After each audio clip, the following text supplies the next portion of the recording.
to call the meeting to order. Everyone please stand for the pledge. I pledge allegiance to the flag of the United States of America, and to the republic for which it stands, one nation, under God, indivisible, with liberty and justice for all.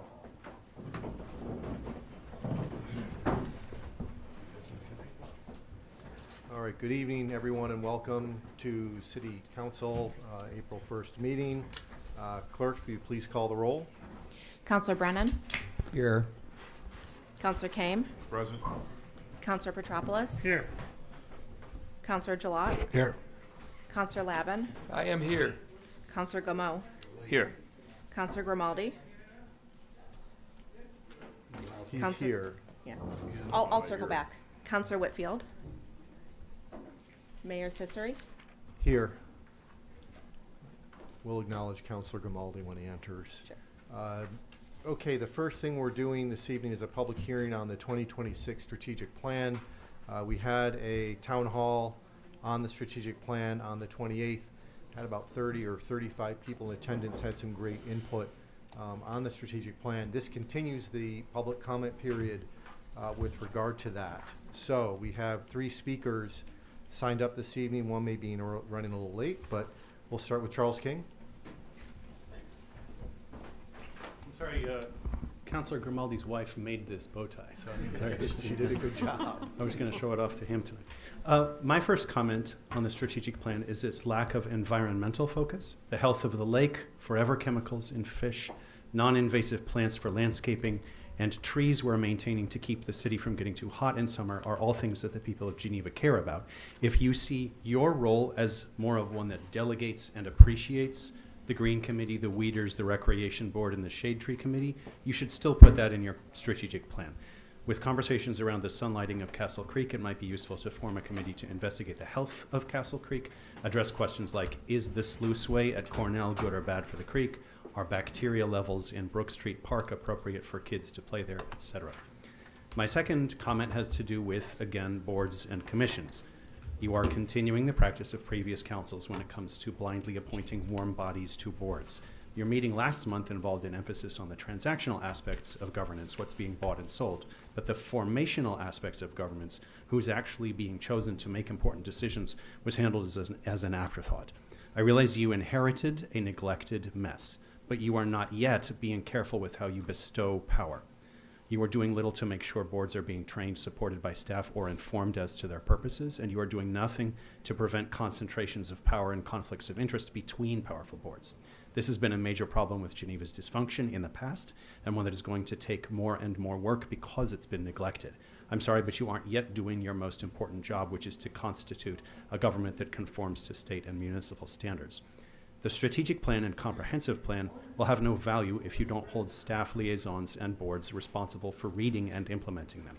When the planning board was reviewing Dunkin' Donuts at North and Exchange 2 years ago, the director of planning, who was for some reason not staff liaison to the planning board, wrote an email detailing several ways that the Dunkin' site would need to be changed in order to comply with the comp plan.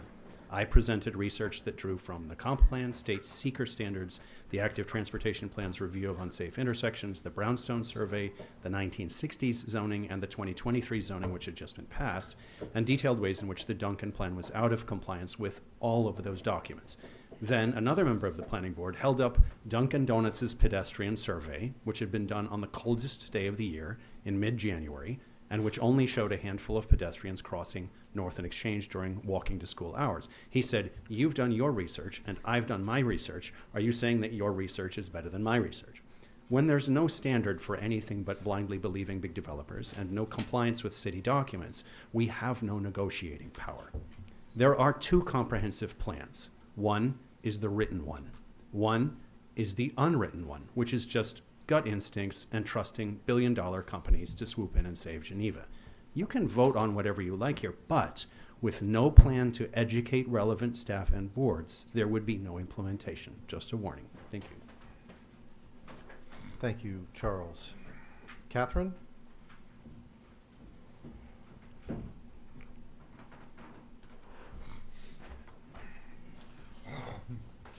Good evening. My name is Catherine Haynes, and I live in Ward 1. Thank you for the opportunity to comment on the proposed strategic plan. I appreciate any efforts to focus and prioritize the work of City Council. However, I would caution that this not be seen as a panacea, resulting in an additional administrative layer without addressing some very real underlying issues, including but not limited to: 1, the apparent lack of preparation at times on the part of some council members, particularly on new issues. Perhaps I am wrong in assuming that council members receive a packet prior to meetings of the issues that will be addressed, but at times I am surprised at the lack of preparation. 2, council is made up of members that, with the exception of Ahmad Whitfield, represent only a portion of the population of Geneva. Unawareness of this matter and the impact that this may have on constituents and their comfort level in approaching council members is important to keep in mind. Regarding the goals as laid out in the strategic plan, 1, I had to look up zero-based review of economic development. Just curious as to why this was chosen as a very brief search would indicate that this is more time-consuming with no real benefits. This is simply a question. I don't know the answer. 2, code enforcement.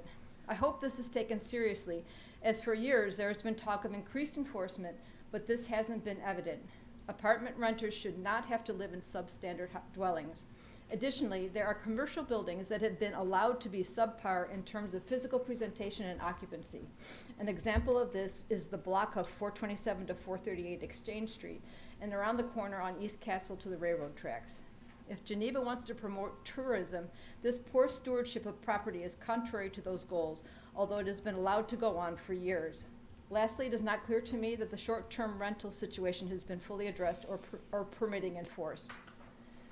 3, the comp plan. I would like to correct statements made at the March 17th meeting indicating that the previous plan did not involve community participation. This is not at all accurate. I know that because I was involved. However, the fact that some community members feel that they were not included points to the challenges of developing an inclusive process that reaches all segments of the community who wish to participate. I hope that those efforts are made in the next round of discussions. And lastly, I support the reconstitution of the Human Rights Commission, but not if it is simply to say that we have a Human Rights Commission. Over the years, the commission was defunded and its concerns minimized. I believe that this would be an important addition if it is allowed the respect and significance it deserves. Thank you. Thank you, Catherine. Jackie Augustine? I didn't know you moved the podium, sorry. Oh, I should have said that. Sorry, yes, we moved the podium.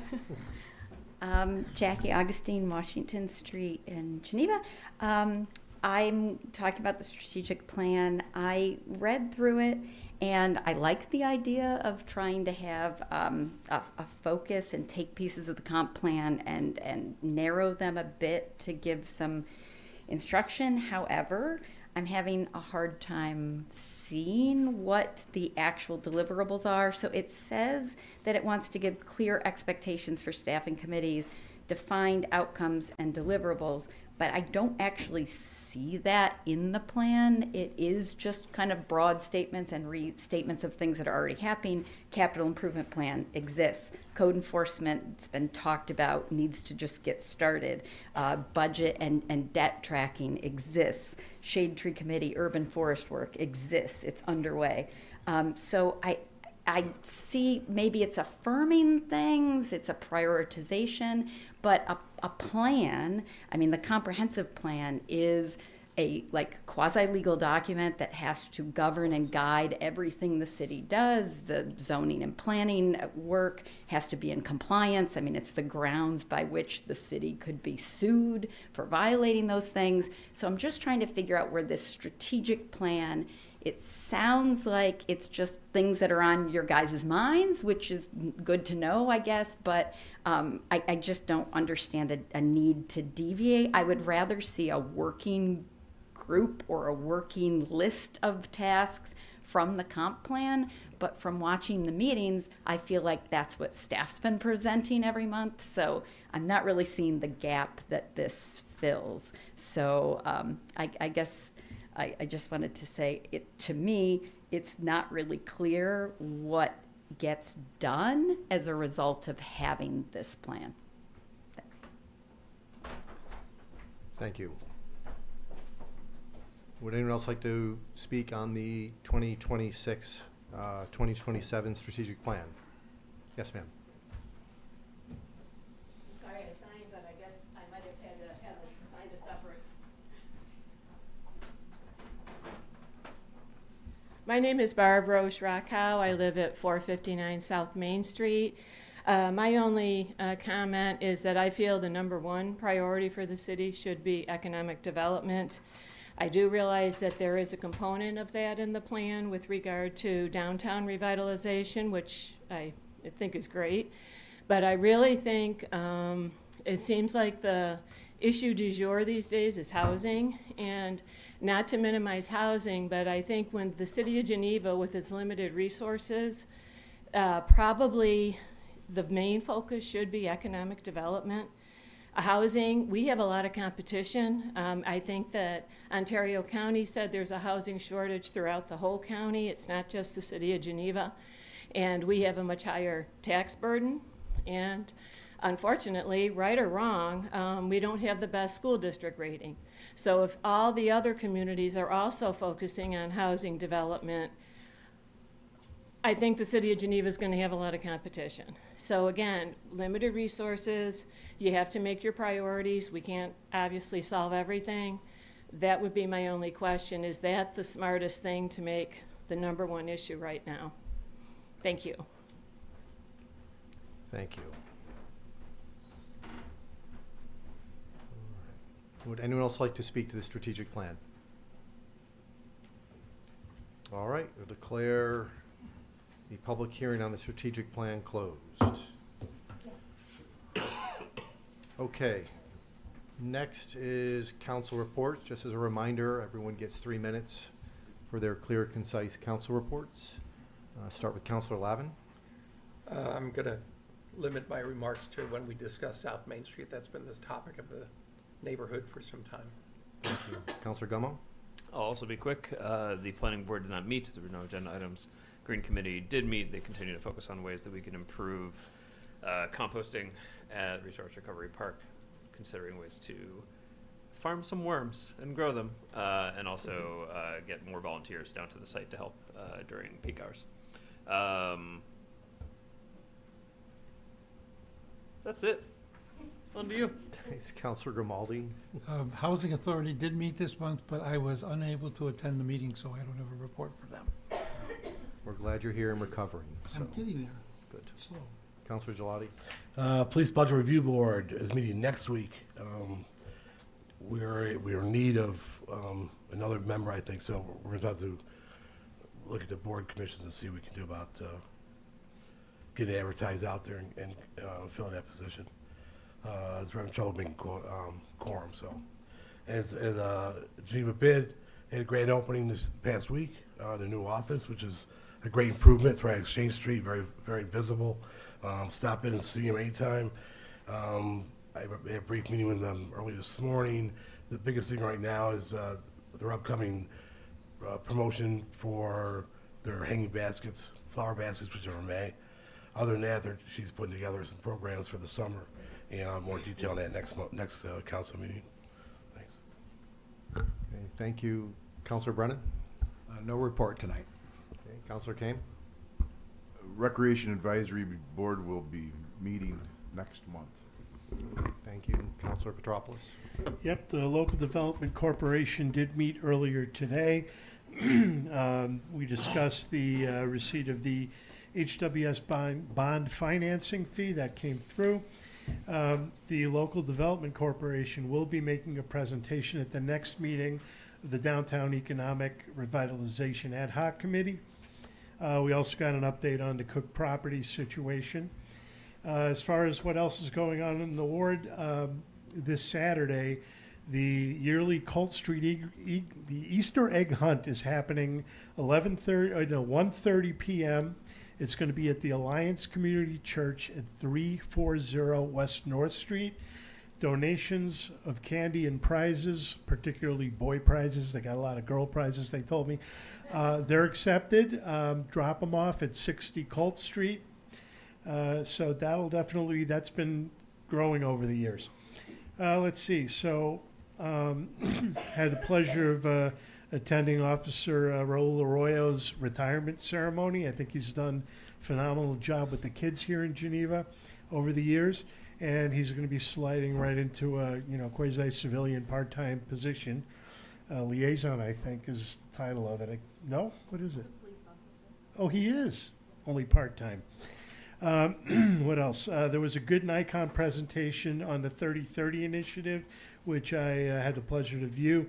The idea behind that is by 2030, the state would like to see 30% of law enforcement be female. With that in mind, I know one of my young tenants graduates the San Francisco Police Academy tomorrow. Recent Hobart grad, she went back west. And I'll be doing a ride-along with one of the female officers, and we'll be asking them questions as to morale, how they feel they're treated, et cetera, same as I did when I was sharp in the military. What else? Downtown committee meeting we had Monday night, bid presented. It was a very good presentation. And the usual constituent meetings, you all know where to find me. Give me a call or drop me an email. We're going to try to get the downtown neighborhood back in order. We had it when I first showed up, and that was kind of the end of it. But we do have a neighborhood. We're going to look to get little signs for our neighborhood. And last but not least, I too attended the bid ribbon cutting. I really like what their office looks like. And again, stop by and pay them a visit. That's all I got. All right, thank you, Councilor Petropoulos. Okay, now we will move to public comment. As a reminder, everyone's granted 3 minutes unless otherwise stated. There are various rules. The council will not be interacting with you. This is directed at council. Also, as a reminder, I should have said it when we opened up with a public hearing. We did move the podium if everyone hasn't figured that out yet. So that is now in this section of the room. But please state your name and your street for the record. And we shall proceed first with Charles King.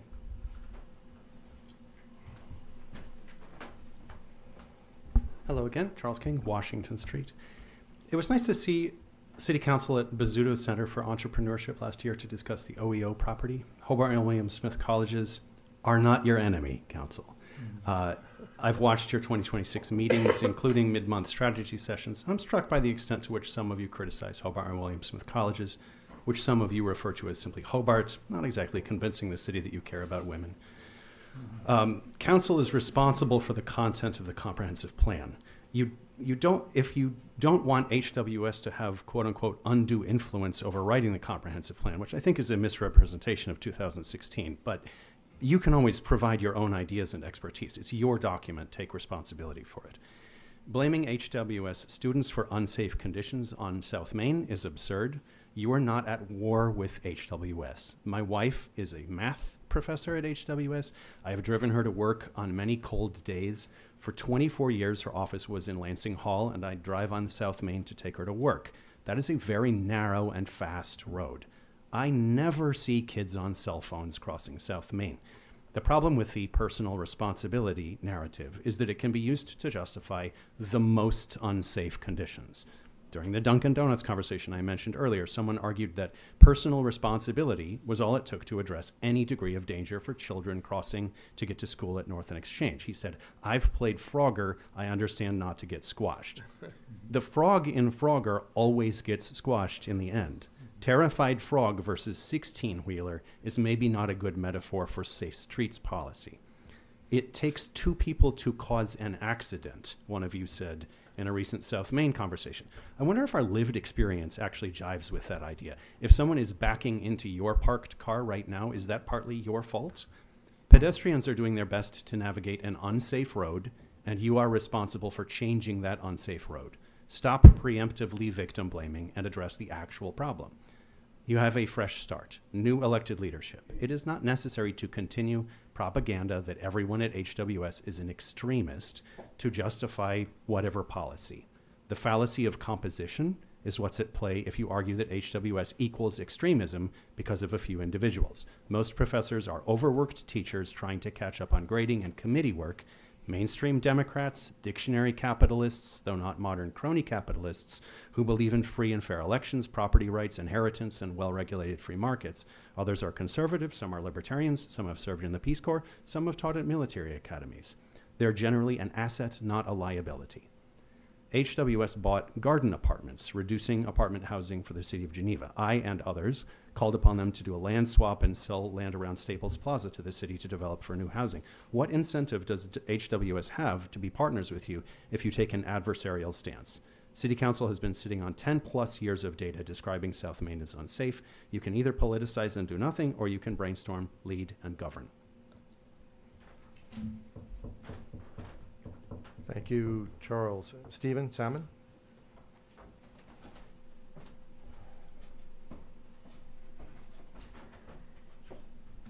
Steve Salmon, South Main. I just want to comment, and I spoke last month at the meeting about the blinkers for the crosswalks on South Main. Been walking our dog 10 years down South Main, crossing to Pulteney Park. You have a variety of reactions from the drivers, whether they can see you or not. Just in the last 3 days, I had one driver going south. He stopped for me. I go halfway out. 2 cars pass me going north. Don't even acknowledge you. Some of the people don't care. Now, I don't know what to do about them. I think a lot of them are unaware that there's a crosswalk. Some of them even hold their hand up and apologize because they saw me too late, that they went through. I think the blinkers would do that. Quite a ways away, you're going to see them, alert them. It would also have the benefit of slowing traffic down, because some of the people, admittedly, by the time they see you, they are going way too fast to stop for you at a crosswalk. The other thing, very briefly, as far as the alternate street parking, all winter long, again, from the South Main Street perspective, almost all of them are apartments. A lot of the housing there has no off-street parking. So South Main Street, you see both sides are regularly filled to capacity. So when you do alternate street parking, you've cut the parking by 50%, obviously. When there's a heavy snowstorm, that's fully understandable. But a lot of these are an aging population in the apartments, and for them to now drive a longer way to find parking would be difficult all winter, when there's just a short part of the winter where they really have to do the alternate street. So I would not advocate for across the board alternate street parking all winter. Thank you. Thank you, Stephen. All right. Alex Kelly, you'll be allowed 3 minutes.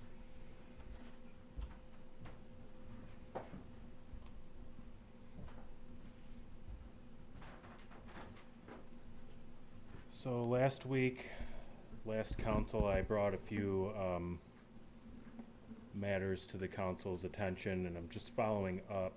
The agenda for tonight's council I looked at, and it includes public comment from February. So if we could maybe get that updated so that the public comment reflects the correct council. Washington Street parking lot in front of Monaco's Cafe is still unresolved. There's still a tenant there, a property owner there, that is claiming the space in front of his property with these pieces of scrap metal and using them to his advantage to scare customers away, really. And I got a response back from the city saying that they were going to perhaps put no parking signs in front of, paint no parking in front of the spaces there, but that still doesn't give him the right to hold the space down like it's his. In 2017, the Finger Lakes Times wrote an article that Real Eats is the first tenant in the city's new innovation kitchen. And just a few excerpts.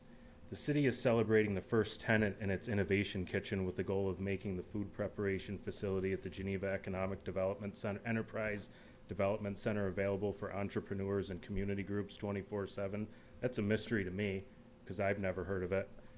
The Innovation Kitchen is a key component to the city's Food and Beverage District initiative. I've never heard of a food and beverage district or an initiative at all.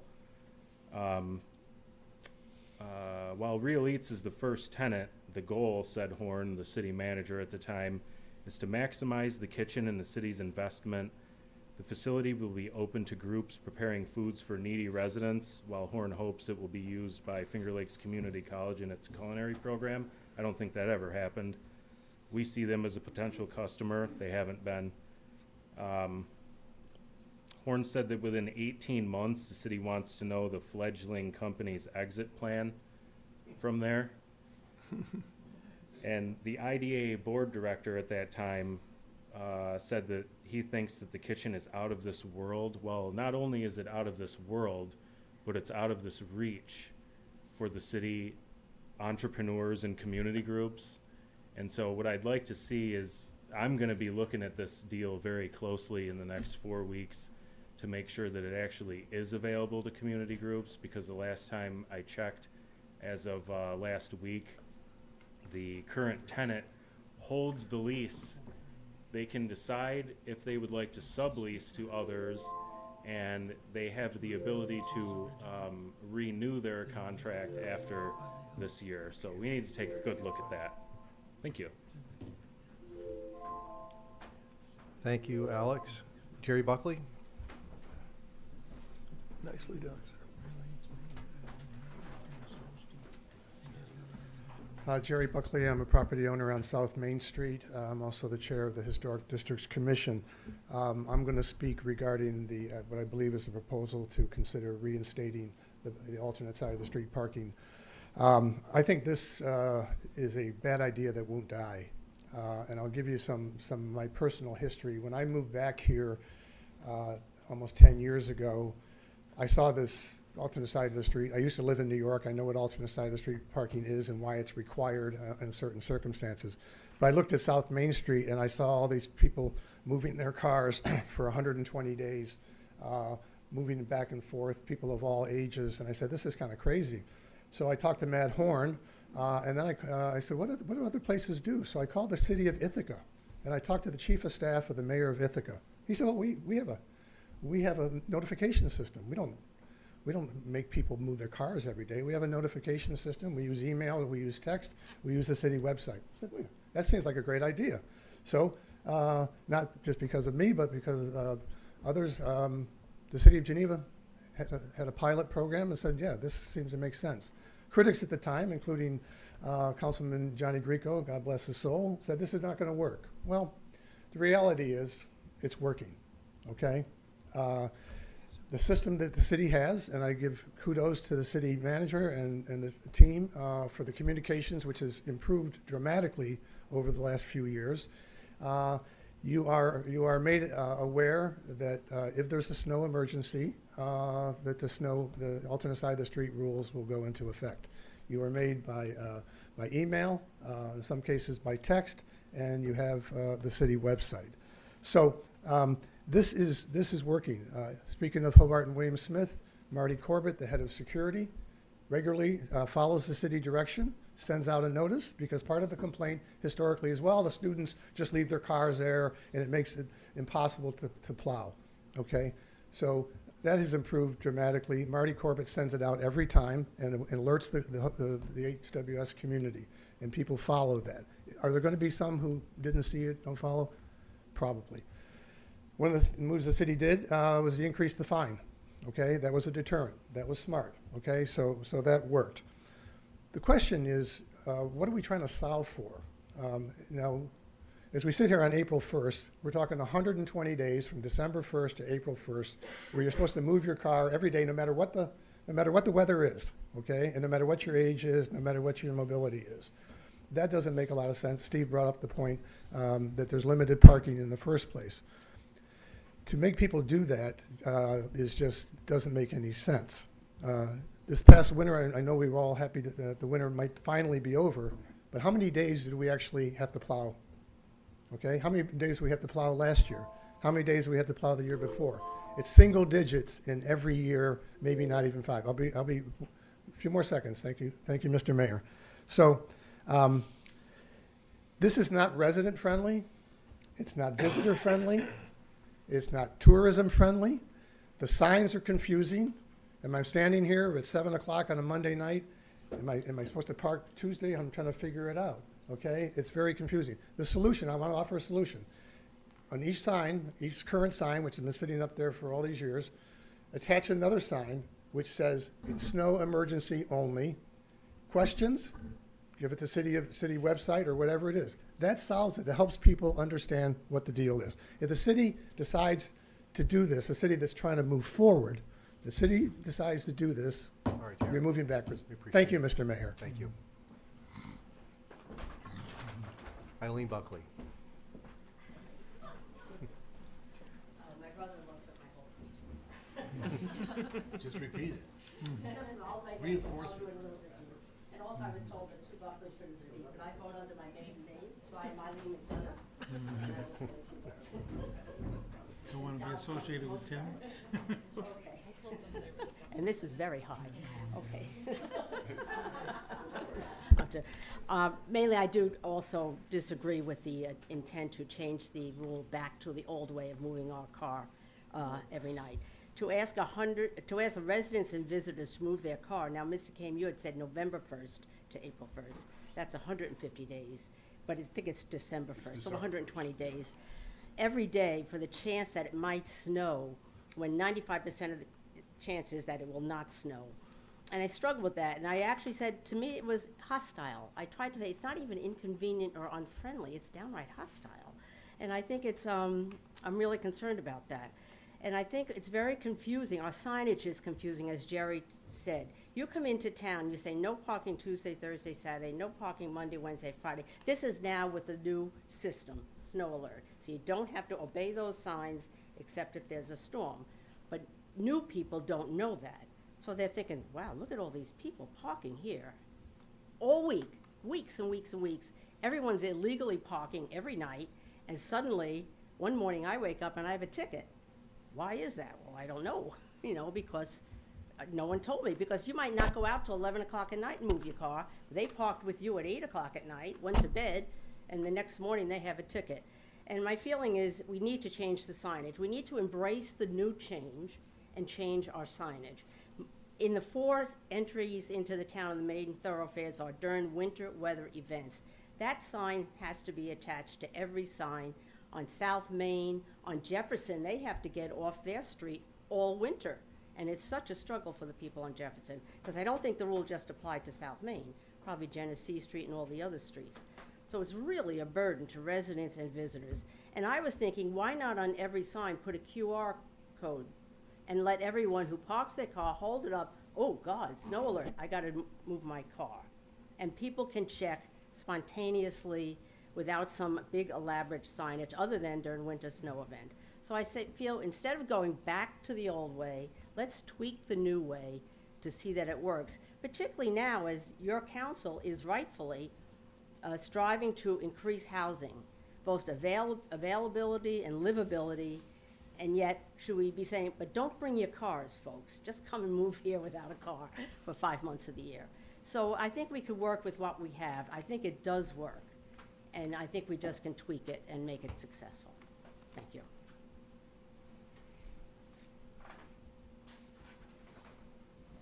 Thanks, Eileen. Barb, did you want to speak here as well? Yes. Okay. Obviously signed up in the wrong spot.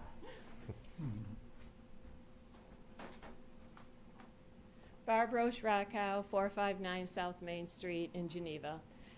With regard to the alternate parking, the system works wonderfully, and I'm not going to repeat the issues.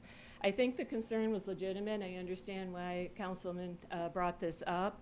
I can understand the frustration with the DPW that we've had a bad snowstorm. They just want to be able to sweep down the side and clear the road, and there are some cars parked there. But having lived on South Main Street since 1993 and many years when the alternate side parking was in effect and it was a nightmare finding a parking spot, that is not going to go away. There were always still some cars parked there. And the problem is for the DPW is that tow trucks aren't available to tow the cars. That would be the easy solution, but good luck finding a tow truck when you're in a major snowstorm. So I'm sympathetic to the concerns of the DPW, but I don't think this fixes the problem. And as the others have commented, it is an enormous burden on the residents. South Main Street is a busy place, especially during the school year with Hobart and William Smith here. And now during the summers with tourism, it's just as busy. But it is very difficult to find parking if we go back to that alternate side parking. Also, just briefly, with regard to the flashing light traffic crossing, I actually see the need for that. A lot of it, I don't even blame the drivers, although obviously some go too fast. Because cars are parked on the sides of the street, lots of times they don't know they're coming up on a crosswalk, and as Jerry indicated, they're going at a speed that they almost don't have time to stop, you know. So I think that pedestrians being able to alert people, hey, I'm about to enter this crosswalk, would be helpful, not only for the pedestrian, but helpful for the drivers.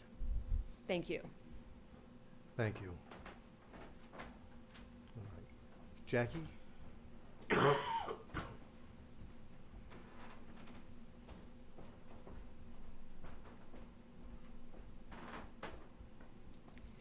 Jackie Augustine, Washington Street. I wanted to talk about the reduced speed limit, but also to echo what everybody's saying. I had an apartment on South Main when it was alternate street parking, and in a snowstorm, there were always people who hadn't seen the sign, didn't move their car, and so I think those towing issues or the plowing issues exist regardless.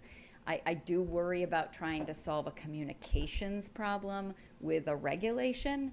It seems like the missing piece is making sure that people know when there's a snow emergency and incentivizing them to comply rather than going back to a regulation that doesn't seem like the best fit for the situation most of the time. But on the reduced speed limit issue, so for decades and decades, we tried to find a way to reduce the speed limit on South Main Street, but were restricted by, state vehicle and traffic law until 2023, when thankfully it was passed that now cities outside of New York City, even not in a school zone, can reduce their traffic speed limit to 25, not just around a school, and I guess the worry was that the carve-out was that because that was Route 14, we still couldn't do it, but because Route 14 is a designated touring route, we should be able to do it, so I'm glad that that is on the agenda. I would just say there is currently a bill in the state Senate. I brought the bill number. It's 3882A. If anybody wants to write letters, writing letters, 20 years, we get one thing done. We can get the second piece done. That would exempt cities outside of New York City from having to do the very extensive engineering studies that are required under the current law that allows you to drop the speed limit to 25. So before we spend that money, as what's currently required with the vehicle and traffic law, I was just thinking maybe we should track that bill and maybe see if Senator Helmy would help support and move that along so that we can do it without it costing a lot of extra engineering dollars and a whole new study and the time that that's going to take. So, thank you. Thank you, Jackie. Anyone else like to speak this evening? All right, public comment period is closed. We have two proclamations this evening. The first is regarding the Arbor Day. Just to read, whereas a special day set aside for the planting of trees was first observed with the planting of more than 1 million trees in Nebraska leading up to Arbor Day now being observed throughout the world today, and whereas the Arbor Day Foundation was founded in 1972 And since then, almost 500 million Arbor Day Foundation trees have been planted in neighborhoods, communities, and cities and forests throughout the world. Their vision is to lead toward a world where trees are used to solve issues critical to survival. And whereas in 2026, Geneva was named a Tree City USA by the Arbor Day Foundation to honor its commitment to effective urban forest management. The Tree City USA program is sponsored by the Arbor Day Foundation in partnership with the U.S. Forest Service and the National Association of State Foresters. And whereas the City of Geneva's Arbor Day celebration will once again include giving away 100 tree saplings to the first 100 residents who come to the retaining wall along Scott LaFaro Drive on April 25th, 2026 at 9 a.m., I therefore declare April 25th, 2026 as Arbor Day in the City of Geneva and urge all citizens to celebrate Arbor Day by planting a tree and preserving the trees we already have. For the record, I just planted 4 trees on my house, so I firmly agree with this and appreciate this proclamation and the recognition of the city.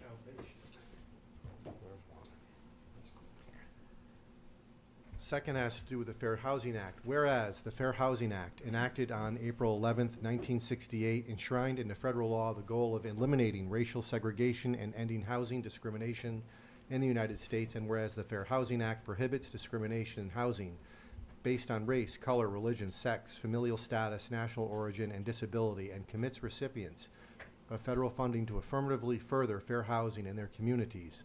And whereas the City of Geneva, New York is committed to the mission and intent of Congress to provide fair and equal housing opportunities for all, and whereas our social fabric, the economy, health, and environment are strengthened in diverse, inclusive communities, and whereas more than 50 years after the passage of the Fair Housing Act, discrimination persists and many communities remain segregated, and whereas acts of housing discrimination and barriers to equal housing opportunity are repugnant to a common sense of decency and fairness, now therefore be it resolved that I do hereby proclaim the month of April 2026 as Fair Housing Month in the City of Geneva as an inclusive community committed to fair housing and promoting appropriate activities by private and public entities to provide and advocate for equal housing opportunities for all residents and prospective residents of the City of Geneva, New York.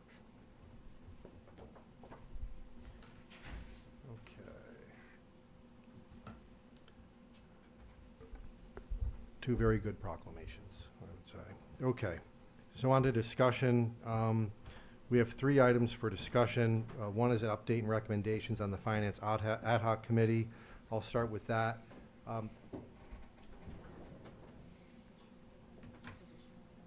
Isn't that under resolution? Isn't that resolution? Okay, I was going to amend it at the end.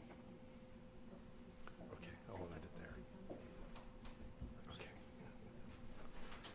Okay, the ad hoc committee continues to meet, and I'm very pleased to say that the committee itself has reached and achieved a draft debt strategy for the City of Geneva, which is fairly significant, I would suggest, and great kudos to the committee.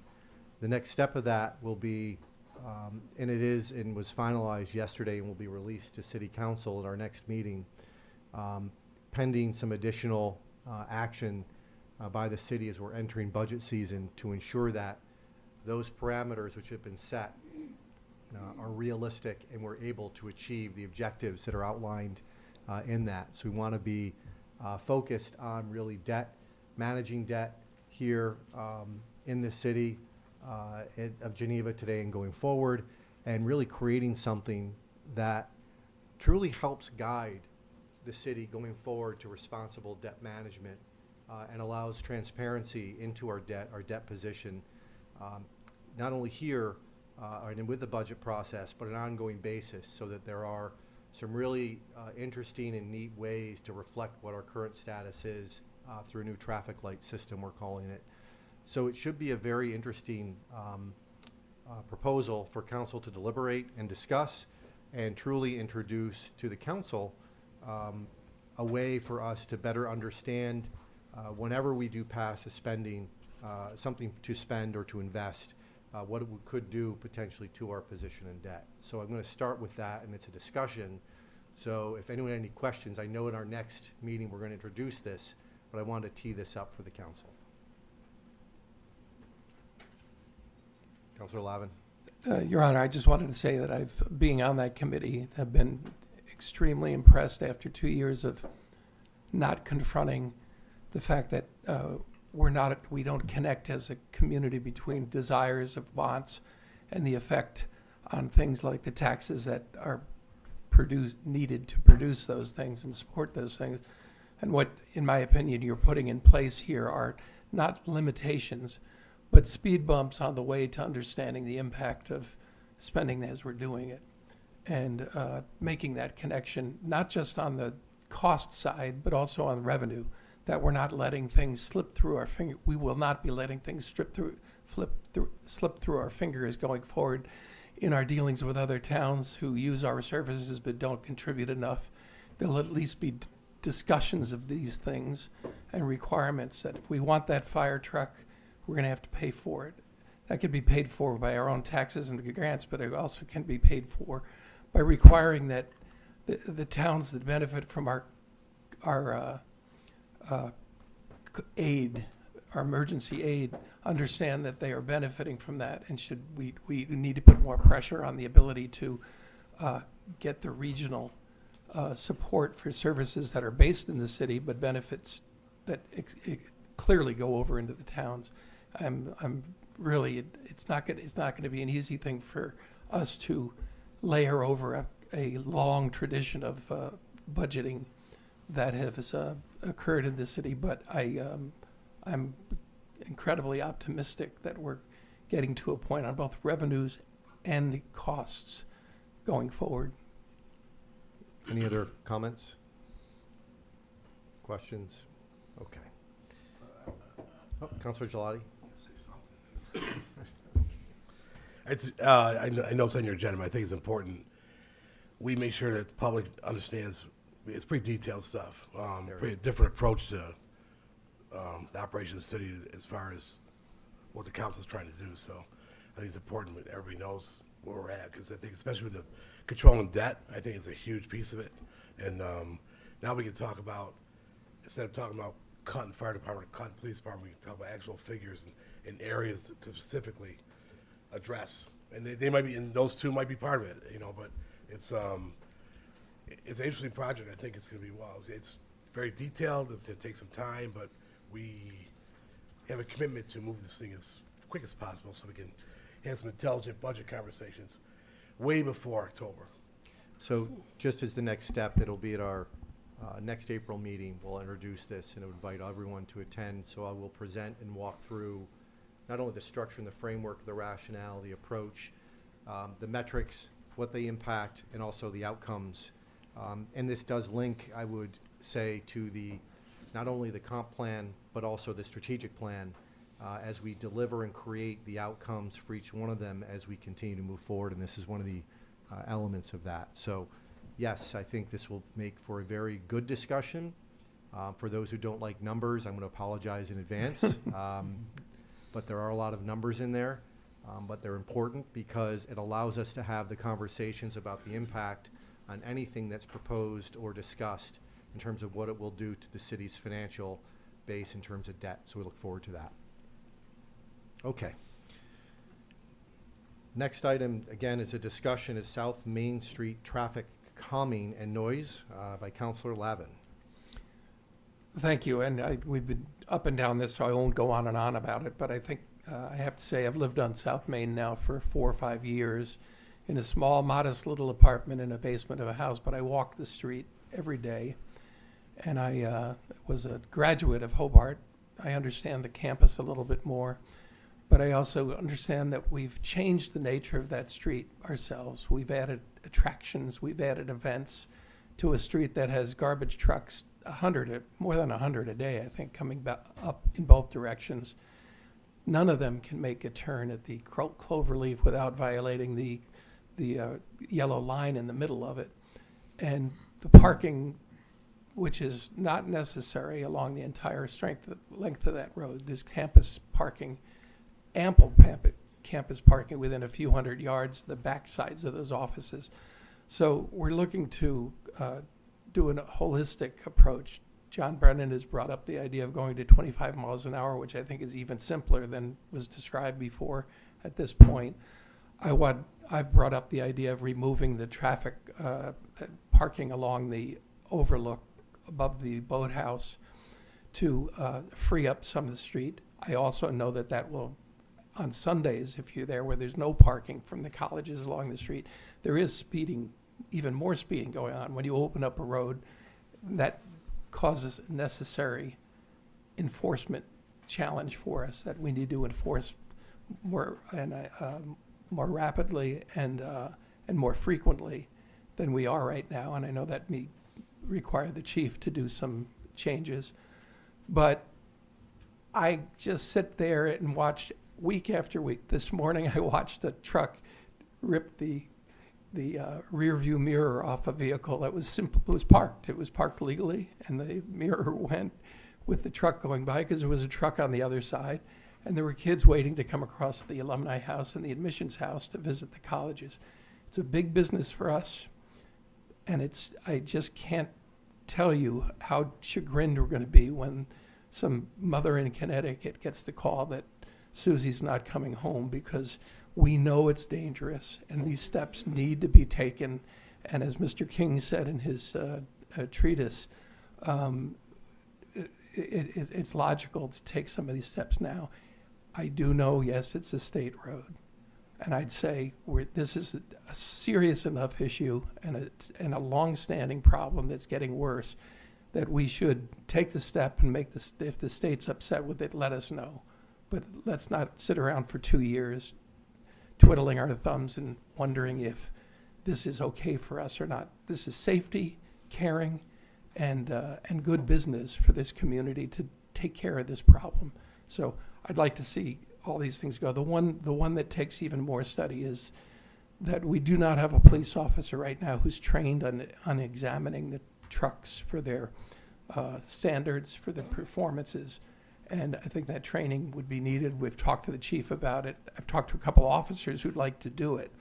But I think if we routinely establish that South Main Street, Cemetery Hollow, and Lockland Road are going to be a more difficult route for the trucks going forward, that 2/3 of them will go somewhere else to begin with, because we'll start ticketing for unkept books, which are routinely happening in truck world.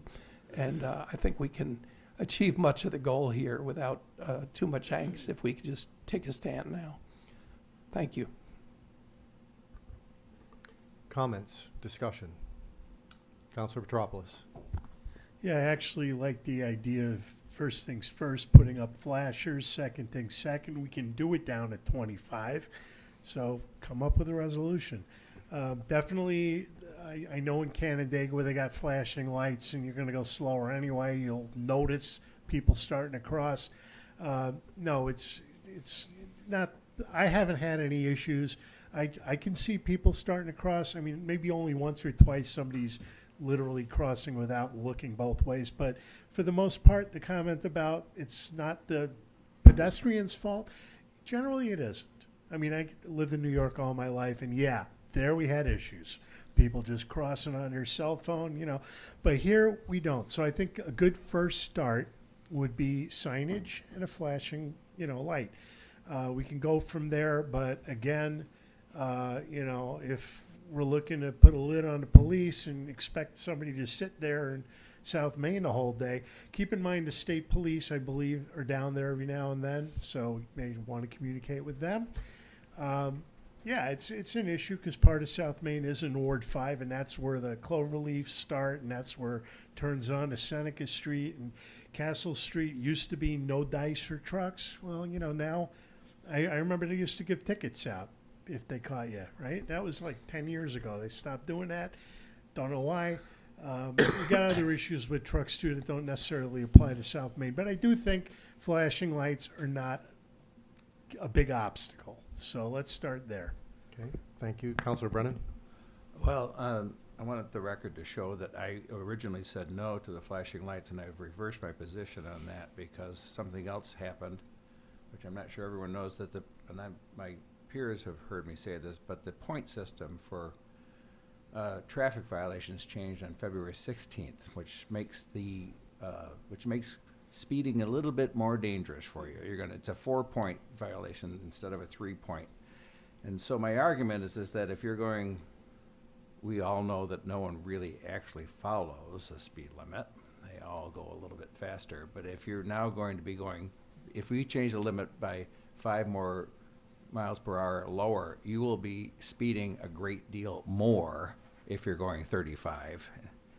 So I'll let that sink in. The point is that there are greater penalties now, and I see that with additional lighting, with the changes that the Director Venuti made last year, he decreased the number of parking spaces so that the crosswalks be more visible. I see that this is now more doable than it was before. And Chris is right. I saw very many side view mirrors broken off vehicles all along South Main Street, especially during our big last snowstorm, which made the street even more narrow than usual. So I'm in support of this change. The sooner the better. Other comments, questions? Councilor Gelati.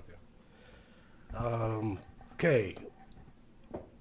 I'm not reversing one comment I made, which was the fact that we're still responsible for knowing what we're doing as far as crossing the street and not being on the phone and being aware of your surroundings. But I also see the need for drawing more attention to the fact that for vehicles that are driving, there should be some kind of visual thing to make it slow down. My concern or my question, I guess, is Chief of Police involved with this. I know he is, but unless we're going to enforce this stuff, I think it'll go by the wayside. And, so hopefully we have an enforcement plan if we decide to go forward with this, that will be effective for addressing some of these issues. So we send a message out that we're stopping people, we're getting tickets out, and that'll help reduce the speed as well. So it's got to be in the plan as well. We need to make sure we have an enforcement plan. No question about it. Enforcement's key to this. Councilor Gummo. I just want to repeat what happened last council. I was in favor of the vast majority of these at the time. I still am.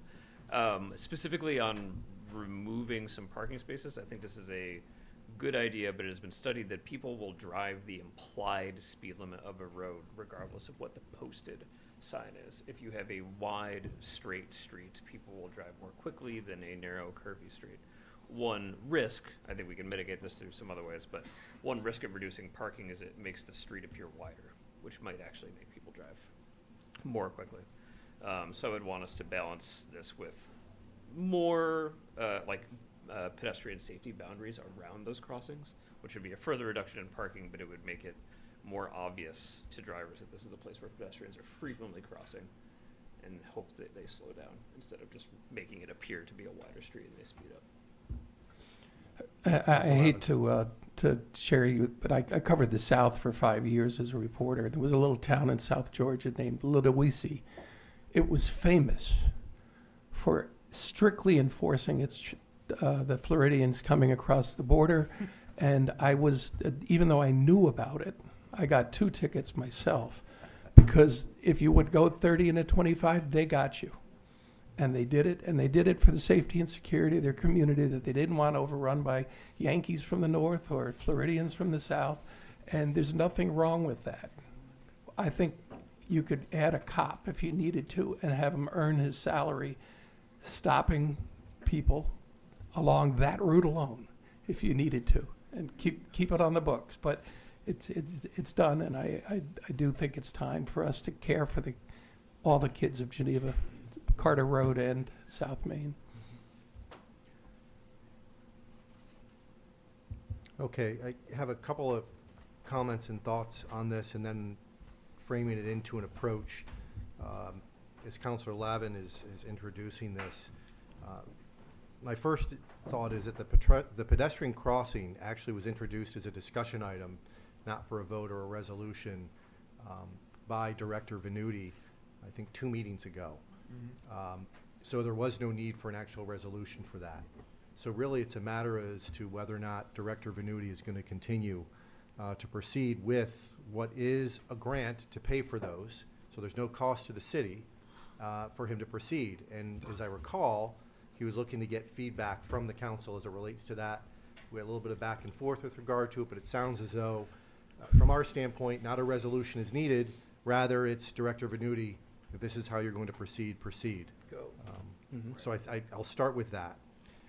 Secondly, with regard to parking number elimination, speed reduction, and of course the trucks and the inspection thereof, the other piece I would like to add to this is noise. So there are statutes as it relates to noise that are permissive or permitted within the city. Those are not widely enforced, if at all.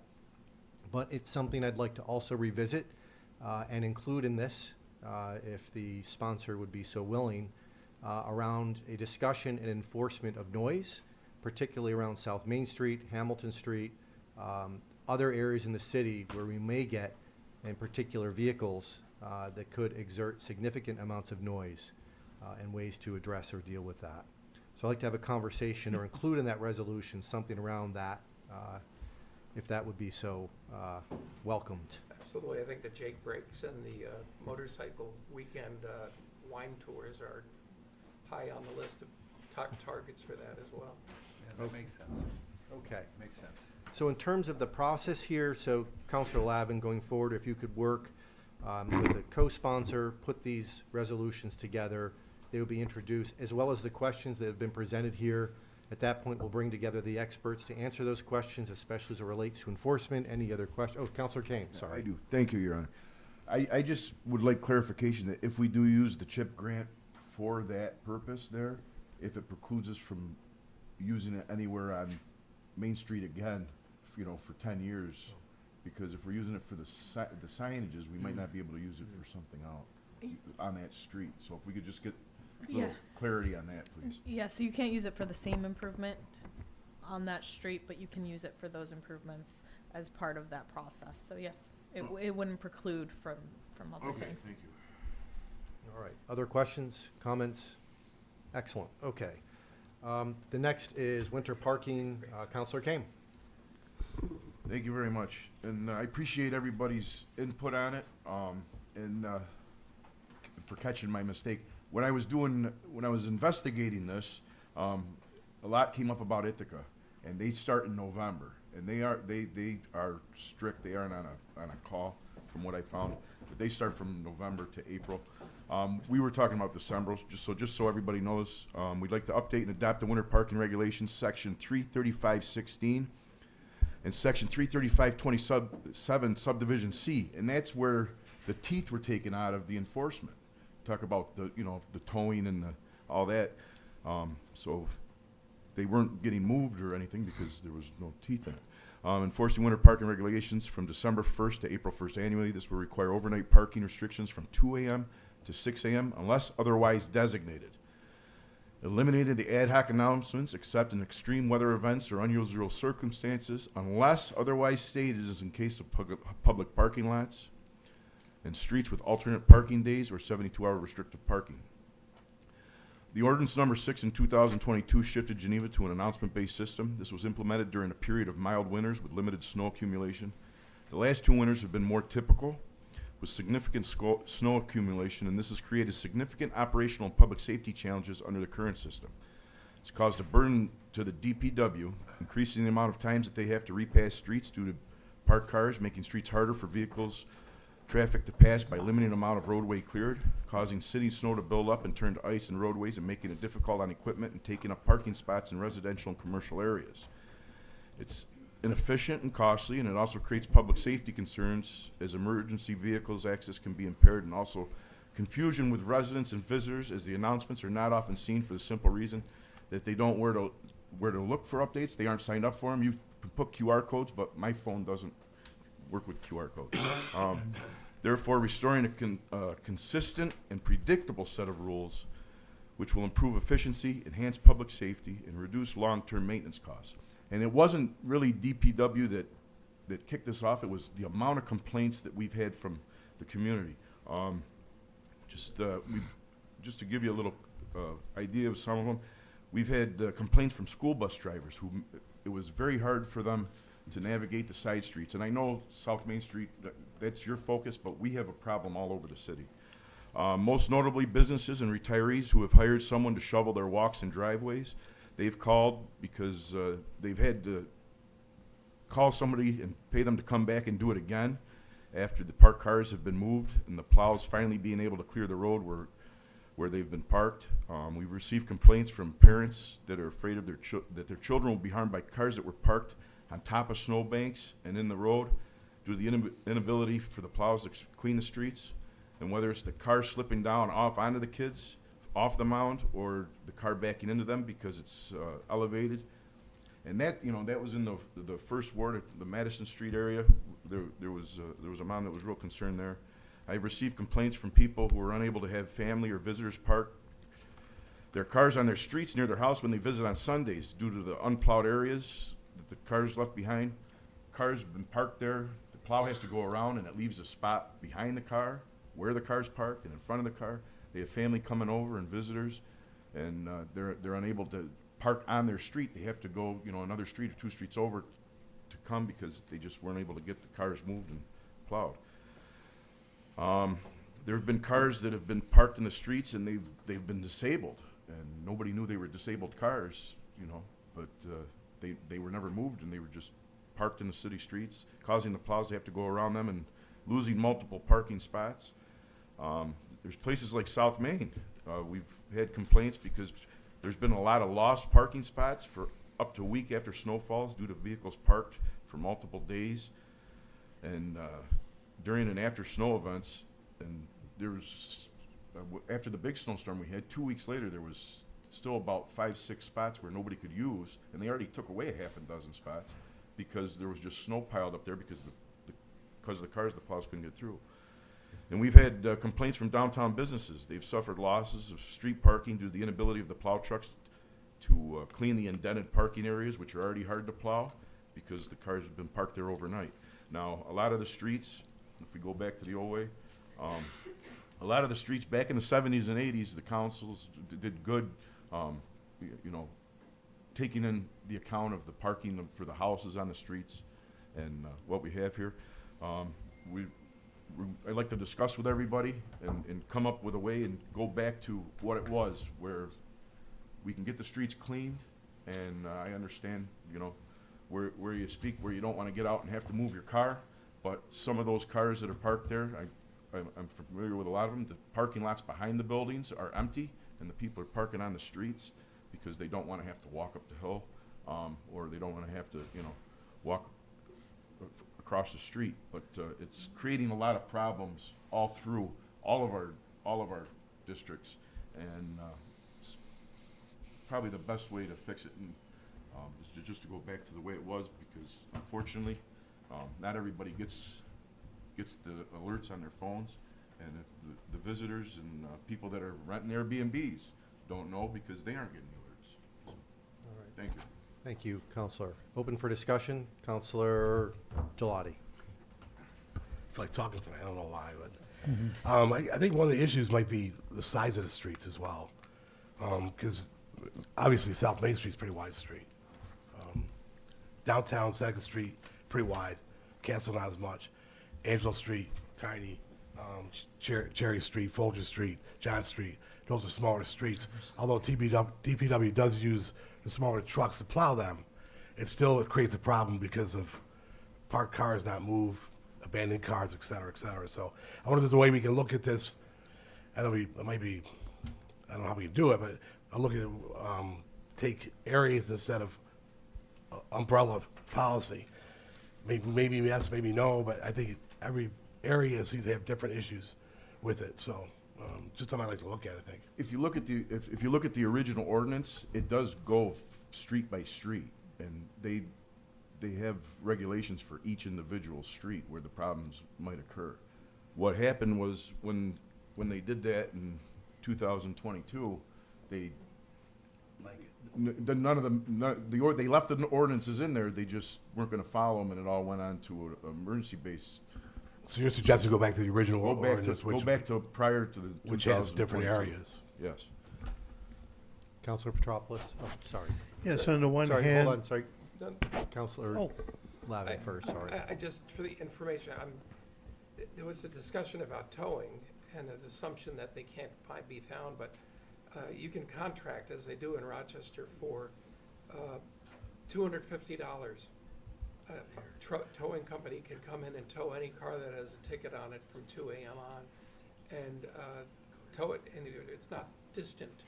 Tow it to Seneca Street lot, say, come get your car, but you gotta pay for it, pay first. That gets around very quickly in a small town, and I don't know why we're being afraid to say, look, this is an important thing, the streets have to be done, and I can't imagine a towing company wouldn't like 15 or 20 $250 tows in a night, and I got a feeling they won't have 250 the next time, and probably get down to the Airbnb people, which I'd love to see towed anyway, so. It's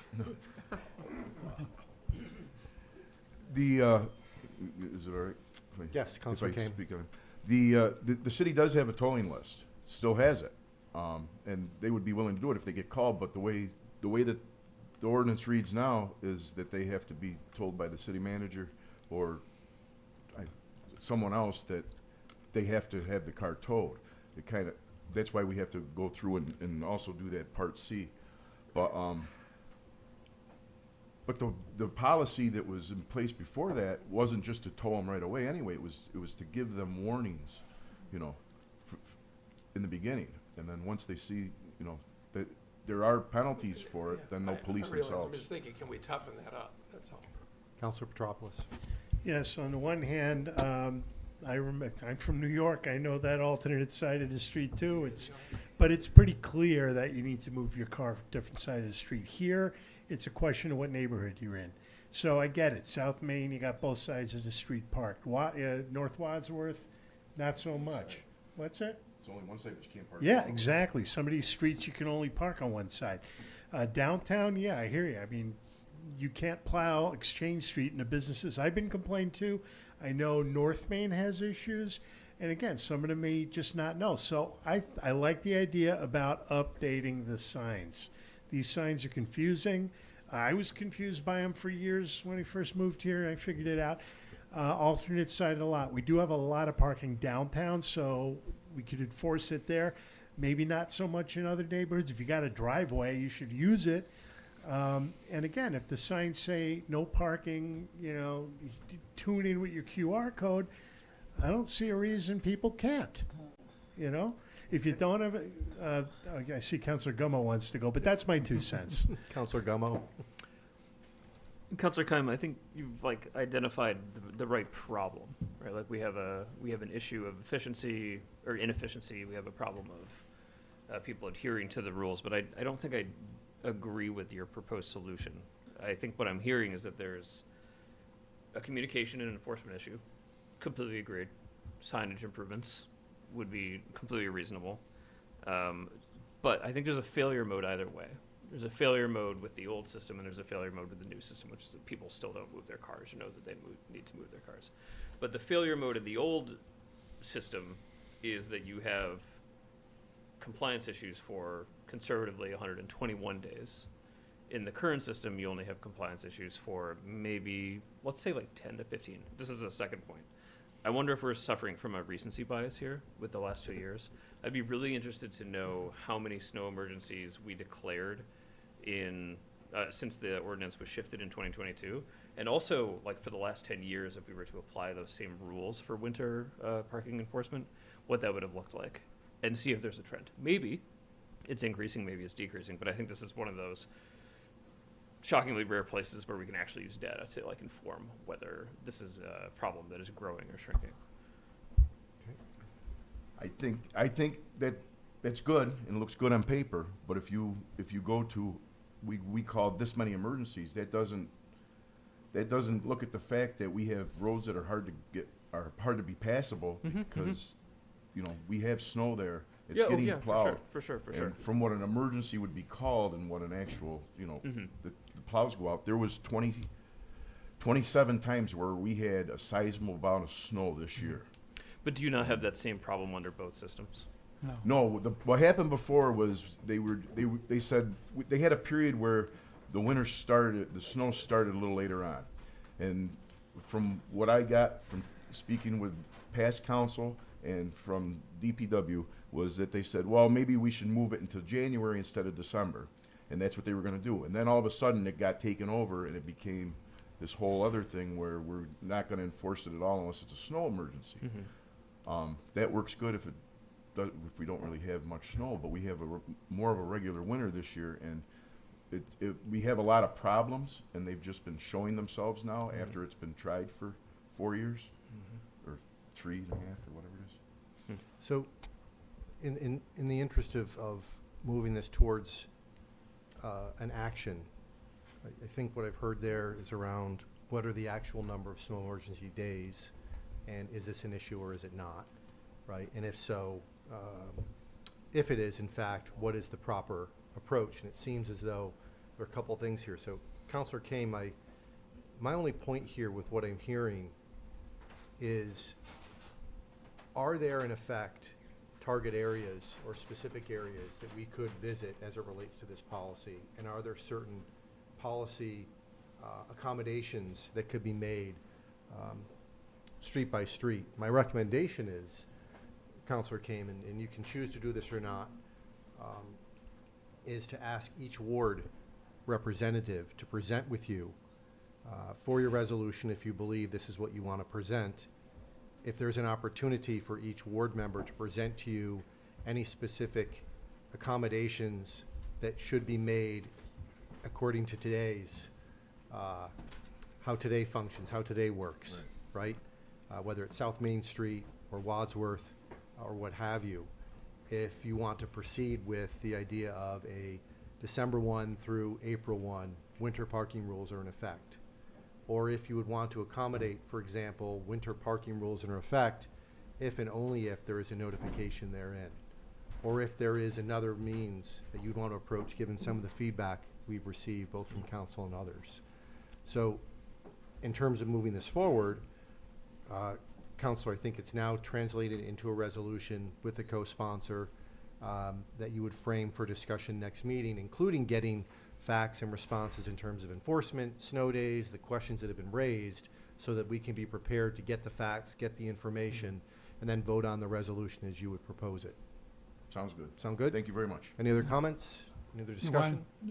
Only because this is the winter I got the most calls on this kind of thing. And what we get a lot of times is people are storing cars on the road. So, I mean, I had a couple calls where I had to call the police and say, hey, do you know if you watched this car? Oh, yeah, it's been out there for 6 weeks, but it's legally registered, so there's nothing we can do. Then I had one on my street. We had a car parked there for 4 months. And I have a rental across the street, and I just figured, well, you know, they played a game. They don't want to park 2 cars in their driveway. They park one on the street. And a visitor on the street, old lady, backs out, pops the car, call the cops come, they run the registration. The owner of the car lives on Exchange Street. They're hiding the car because they're worried about it being repossessed. Well, it's been sitting on our street for 4 months. This would eliminate that kind of stuff. Now, South Main Street, you guys are a whole different ballgame. And I think Jamie is right in that if you're gonna do this kind of thing, I can see for 3 months or 4 months, the DPW doesn't like it, the cops don't like it. When somebody comes down and plows my street, it's a narrow street, not as narrow as something like Jefferson, but the plow comes within 2 or 3 feet of the car. If they had already plowed through on the street, they're already 2 feet off the curb. Now you got 6 feet of car, now you got 2 more feet of snow, and even a 3-inch snowfall, when they're plowing down the street, plows are pretty good, enough that my side of the street has timed parking, the other side is unlimited parking. So the guys on the other side are not happy when they gotta plow 10 feet more out of their driveway to get out to the street. So I think that we need to look at the whole big picture on this. And I know the people who park 1 car in their driveway and 1 car in front of their house so they don't have to move are gonna be pissed off. But there's a lot of times when I'm going to work at 7 o'clock in the morning and it's hard for the plows to get down because there's only this much snow. But by the time they curl it over on this, you know, my street is a one plow street. They run that plow down, it runs it all to one side. And normally it's the side, well, no, wherever it is, my side, doesn't come to my driveway, it comes across the street against all those cars. And I just see it as a problem. And I mean, this year I had to drive down Jefferson a lot. Jefferson's a bad street to drive down in the good weather. You get in there now, you're only really one car width once the parked cars are there. And you start going down that street and now you're 2 feet narrower. You're only really 6 feet wide. You're driving right on the curb. Okay. So I kind of support Jamie with it, but I think it's a bigger thing you have to look at than just say, yeah, we're not going to do it, we're going to do this. All right. Thank So, you. Anyway, Thank you. sorry. That's all right. Thank you. All right. That concludes the discussion. And now we're going to the report. I'll start with the mayor's report. There are actually two things. One is I'm announcing a ad hoc committee on housing. And in particular, this relates to the strategic plan that's being proposed. This housing committee will actually focus on homeownership and affordability as well as rentals. The idea or notion of this committee is that it will review our current rental market. It will look at, in particular, a licensing program for rentals. This includes both short and long term, what we currently have as well as what we could have, as well as a rental suitability process, meaning there is more oversight as it relates to the condition of a rental in the city of Geneva. And from that licensing program, the other part of this is looking at housing, options for housing or the purchases of housing, and other ways to incentivize housing for those purchasing in Geneva and affording to them a financial incentive to buy and help make the home they purchase in Geneva, in fact, more affordable. Also with revitalization of existing homes. Can we put together a program that allows for people living in Geneva to improve their homes and, in fact, incentivize them to do so? And this would be done really with the process in terms of how we'd be approaching rentals in Geneva. So it actually also, one of the goals is that it pays for itself and doesn't cost the city anything in terms of accomplishing this. So this committee will be named over the next several days in terms of the participants. We're short one or two who I'm still finalizing, but we would look to launch that committee next month and also issue a more formal release in terms of what it is and what its focus will be. So I'm very excited to announce that as well. The other thing I wanted to mention is that we will be also and have been reviewing the council meeting structure. And we have spent some time talking about how these meetings should be structured. I know everyone likes a 6-hour meeting. I think some people have asked us to have 6-hour meetings. That is a joke. But we've talked about ways to restructure city council and how we meet and going to a more formalized 2-meeting-a-month process. So we have already run through a draft or two. I want to thank Councilor Petropoulos. I want to thank City Manager Hendricks in terms of the feedback. We'll be looking to finalize that and propose it and start moving towards it probably over the next couple of months, but we'll give everyone a heads up as to what that is and how it is we're going to approach it. So that's the only other thing I wanted to say. On to the city manager. All right. If you didn't notice on your way into council chambers outside, Nicole has finally procured us a table which has all of the materials that are presented here this evening. And we'll continue to do that. And they include things like the monthly data sheet that I share with council that are always part of the agenda packets, as well as other materials that are here, including the agenda outlines. So that is outside of the council chambers, and that is also where you'll now sign up for public comments. So that will be there. A few updates to go through. It's spring, which means there is a lot going on. As far as key things that I would like to just draw your attention to, under financial and organizational planning, the annual audit is underway. And we are working on some additional reporting tools, as the mayor mentioned. And at the next meeting, we will begin the 2027 budget process. So, or at least open discussion on that 2027 budget process, so that'll be April 21st. Housing in neighborhoods, as housing remains a central priority, we are continuing to work with some of those developments of the city property that we have gone through sales agreements, including a recent one to Habitat for Humanity on Jackson Street. And we launched a housing rehabilitation program last year under grant funding, and we now have 2 homes that are being renovated through that program. It's about $600,000 in grant funding to do these renovations that will go to 7-ish homes. And these are income eligible folks that registered for the program. There are far more people who wanted to take advantage of that program than we have funding available. So we will continue on with that. As far as infrastructure investments, the Cashel Street reconstruction project is continuing to move forward. This is water, wastewater, and street, which means it's taking a lot of time. On April 16th, here at City Hall at 5:30 p.m., there will be a public meeting. This will be the second public meeting on this project.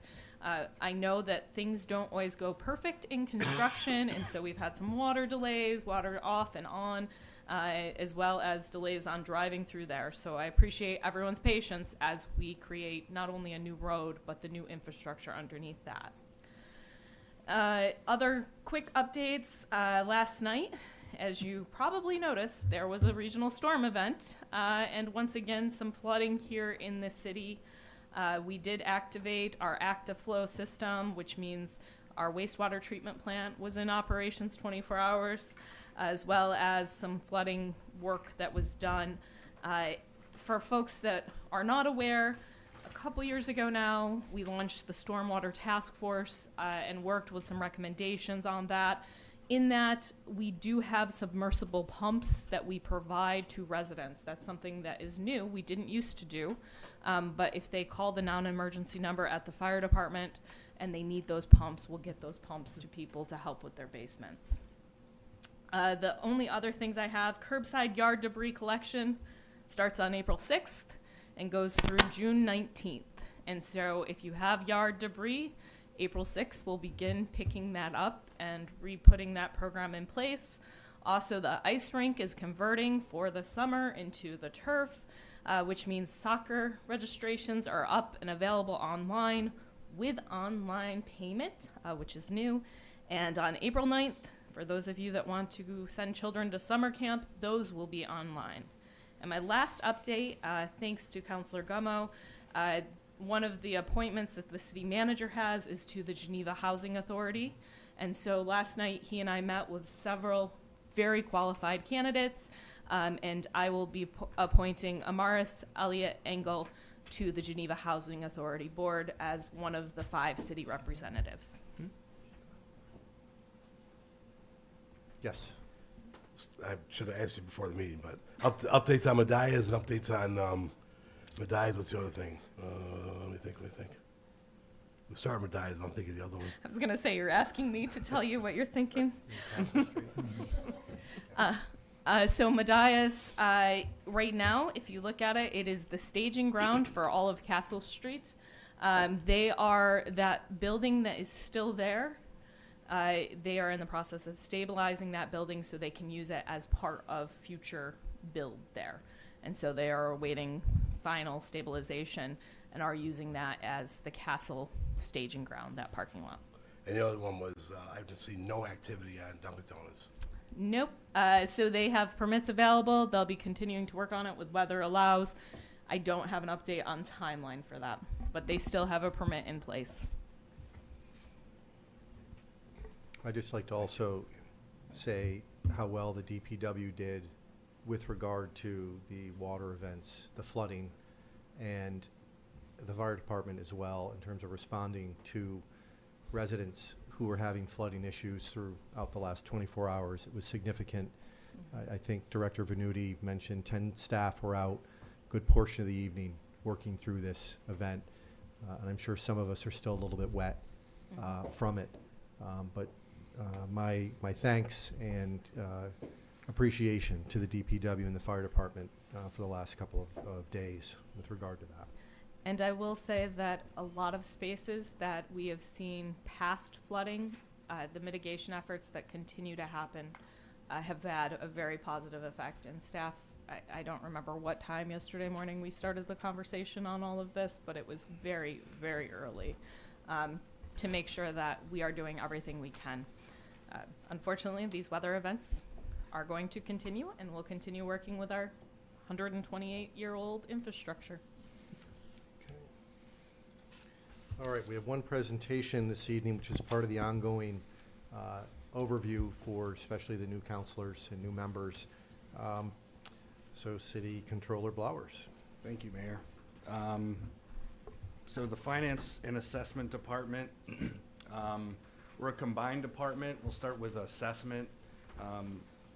The assessor's office has an assessor and a tax clerk. Both are shared 50-50 with the city of Canandaigua.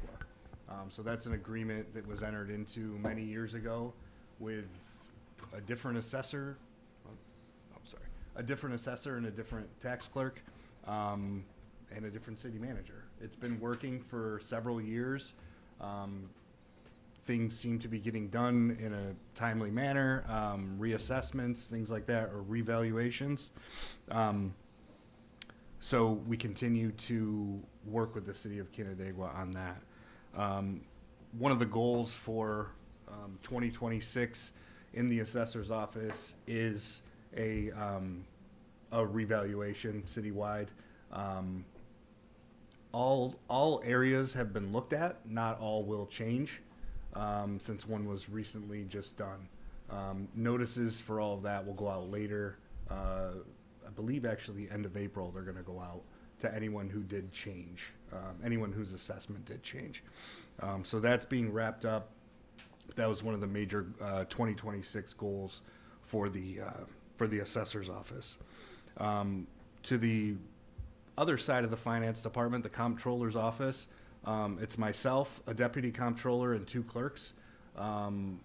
The deputy comptroller I always joke she runs the show, and I just kind of go to meetings and make jokes. But we're a good team, the 4 of us. There's a lot of things that run through the finance department. Other departments joke that anything with a dollar sign is our problem. To an extent, they're right. We do have oversight over anything that kind of is touching a dollar sign, but we review all transactions that go through the city. Other departments are responsible for their accounts payable, so their bills that go out each week, and then we process those, verify them, match everything up against budget, do reporting, things like that. We also have a significant role in payroll, which is we process the payroll. There's a component from HR, police, engineering, so that's spread out a little bit as well. As the finance department several years ago had some more staff, that number went down quite a while ago. It wasn't very recent. And so things have been spread out a little bit more. But as software has improved, we've been able to become more efficient. We look to continue to do that with one of our 2026 goals, which is to implement a citywide timekeeping system to try to go more electronic. We're still very much paper-based. There's a couple reasons for that. The main one is the way that we're paid is we're paid current instead of 1 week lagging, which is a lot to explain, but I'll leave it at it's a bit of a problem. Everybody gets paid what they're owed, but the way that it comes out kind of makes it difficult for timekeeping to just be switched easily to electronic. So we are working on that. We'll have to work with unions on that, but we do have some plans on how to make that happen. One of the other goals for 2026 was a 5-year financial plan. Hoping I didn't say at the end of Q1. Nope, end of the year, I think, for that one. So we'll get that out. Labor negotiations or labor contract negotiations, always kind of working on those. Those are, and in a good way. We don't want to have all of them the same year. That would pretty much take up our whole year. So we split spread that out over several years, working with the different unions.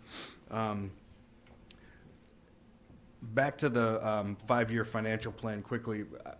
That will be incorporated in with the Finance Ad Hoc Committee. Many things will overlap. The main thing we've talked about thus far, as the mayor mentioned, was debt. We'll be talking about cash investments and things like that.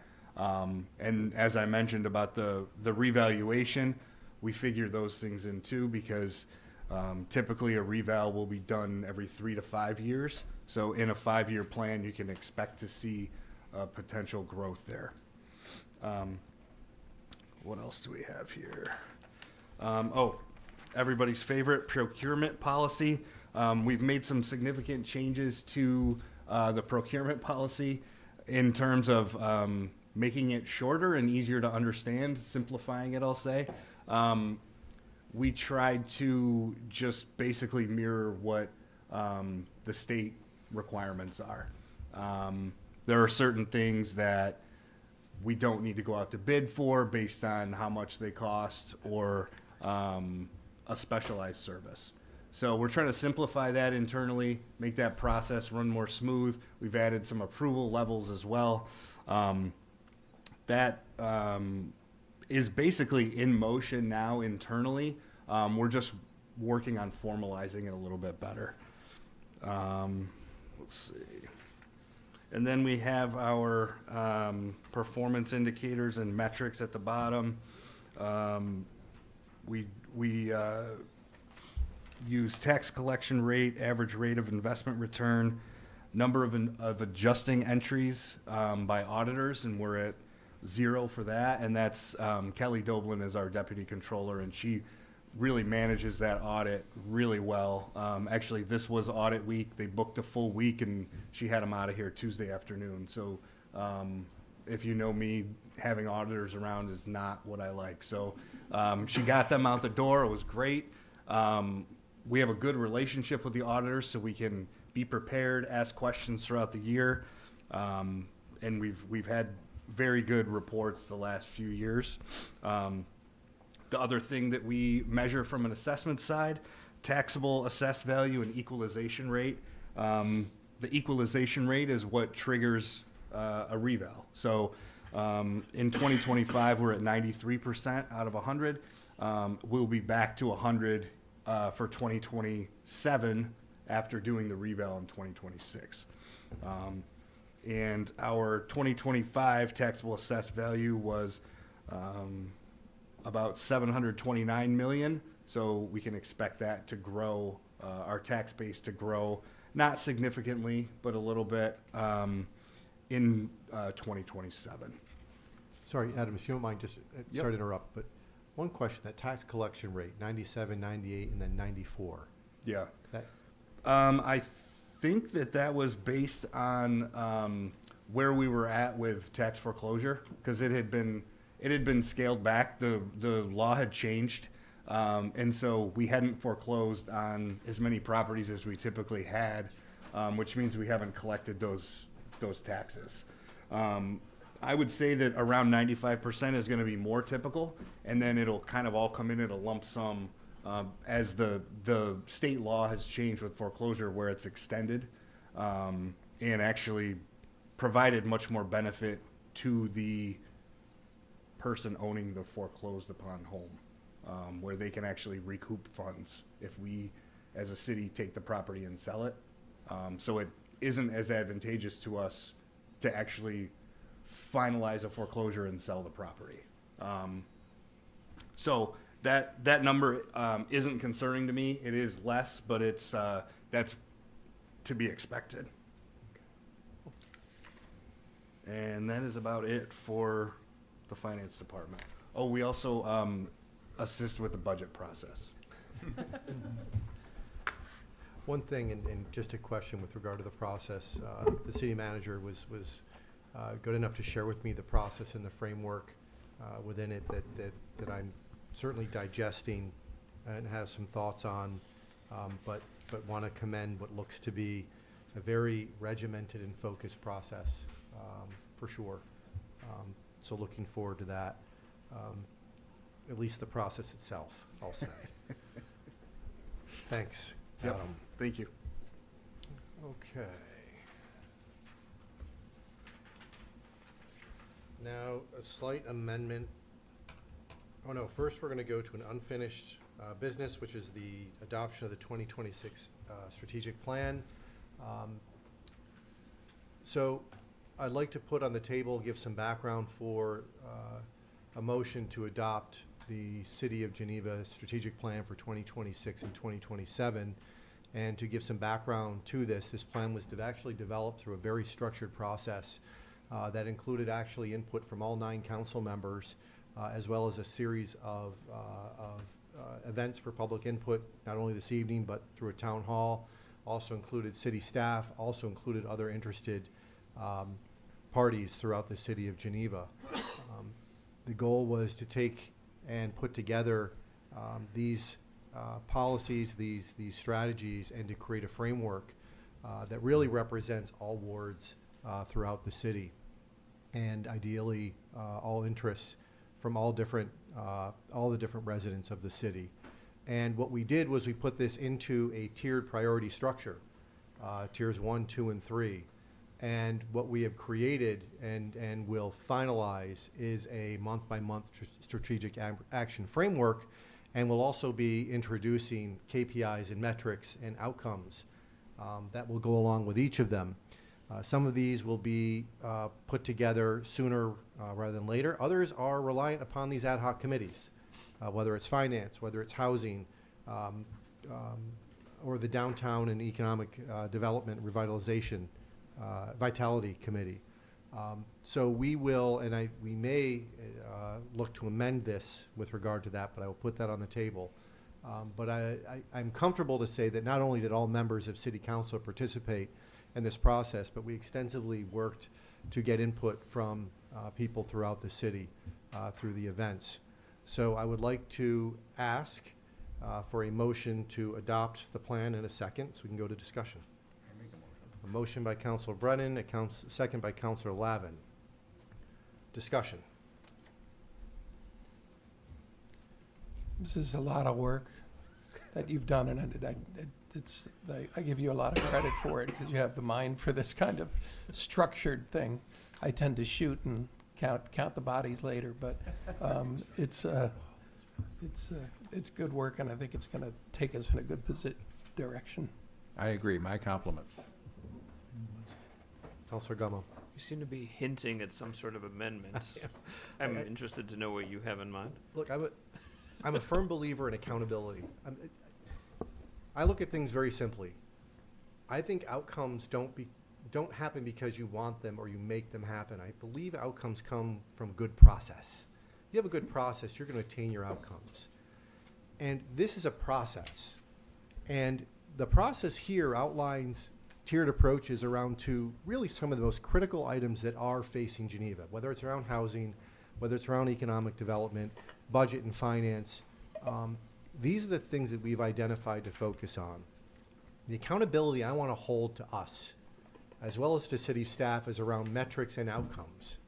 So what I'm proposing, and it may take the form of an amendment or it may take the form of a commitment, but I have no problem with an amendment to which and by which we commit ourselves to creating an outcome-oriented approach to this, so we can frame it in a way that we can measure ourselves and the city in terms of what it is we're trying to accomplish. That's what I hinted at. Got it. Councilor So Gummo. the amendment would be some requirements here that we do develop and adopt and track KPIs for each one of these sections. KPIs, or at least intended outcomes. Some Yeah, might sure. not be a metric. Some may be a movement in a direction. Yeah, Correct. Yeah, Correct. I'm with you. I'd support that amendment. Okay. So I think the process would be, well, any other comments?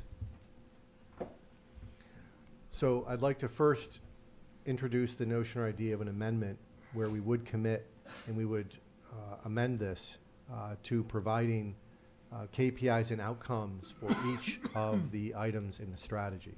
David. Oh, I'm going to be Yeah, corrected. so you have a motion and a second discussion, so you should be, from a process standpoint, you should be prepared to act on it, or a motion to amend and second it and discuss the amendment. That may be what you've been planning to do, but just want to make sure we don't cross motion.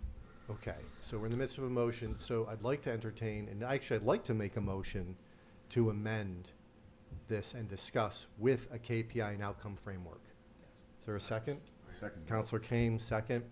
Discussion, just to reiterate, I'd like to amend this to include that we would incorporate a series of metrics, KPIs, and outcomes for each of the items within the strategic plan. Discussion, Counselor right? Gordon. Discussion. Thank you. Two questions. Question one, we're not saying today what those are. We are just making a commitment that we will develop them and we will track them. Correct. I would want this amendment to consider public access to these KPIs and how they can access them on their own instead of only hearing from us once a month. I agree. I think we've put the strategic plan on the website. We can certainly put this on the website for accessibility. I think that's a very good idea. Others? I think also just in terms of timing, I don't want to time box this because each of these committees are going to introduce them as we go on. Agreed. So as much as I'd like to time box it, I don't think we can. So I just want to put that out there in case some were thinking about that. And these Counselor Kane. KPIs that we're talking about are the KPIs that the committees have been working on, correct? Correct. And I've had the pleasure of sitting through many of them, and I think it's good for us. Okay. Other? All right, so first we will vote on the amendment. I think we can do this by voice vote. All in favor? Aye. All opposed? Abstain? So carried. So now in terms of voting on the adoption of the 2026-2027 strategic plan, again, we'll do it by voice vote. Make a motion to accept it as amended. Accepted as amended. And a second, accepted as amended by Counselor Gelati. Again, all in favor? Aye. Aye. All opposed? Abstain? So carried. All right, we have an amendment to the new business introducing a resolution of support for New York State open space grant applications. This is by Assistant City Manager Youngs. So without objection, we will add this to the new business. All right, it's without objection. So we will speak to that one last. So in terms of the first resolution, Director Venuti, who is not with us. No, I will pretend to be Director Venuti this evening. Don't look like him at all. I know. So this motion is for surplus equipment. This is a regular motion where we take excess equipment, sometimes broken, hopefully in good shape. They no longer contribute to our operations. They've been replaced or replenished, and we ask council's permission to go ahead and sell that equipment and put that into the equipment I can't say it this evening. Amortization fund. So that is what this is for. Do you have a motion?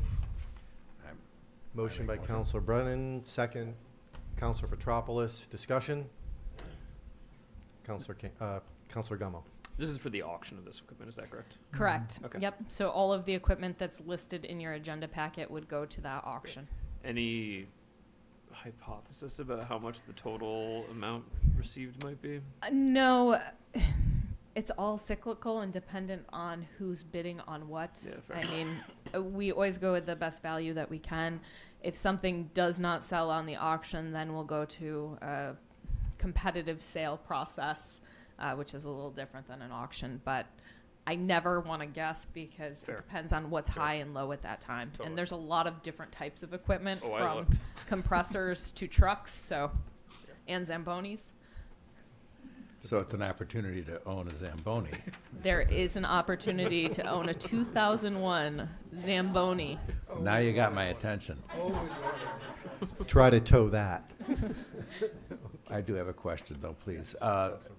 I presume this auction would be put in the public notices in the paper, for example. Yeah, so it all goes through an auction company, and through the a company. comptroller probably can speak a little more to this. Right. Just for a sec. There's a dollar sign on it, so we do deal with that. We go through, I don't remember the name of the auction site, Auctions International or something like that. And they handle all that for us, do the pictures, the descriptions, all that. And it's open to the public. It's, I believe they put something in the notices in the newspaper as well.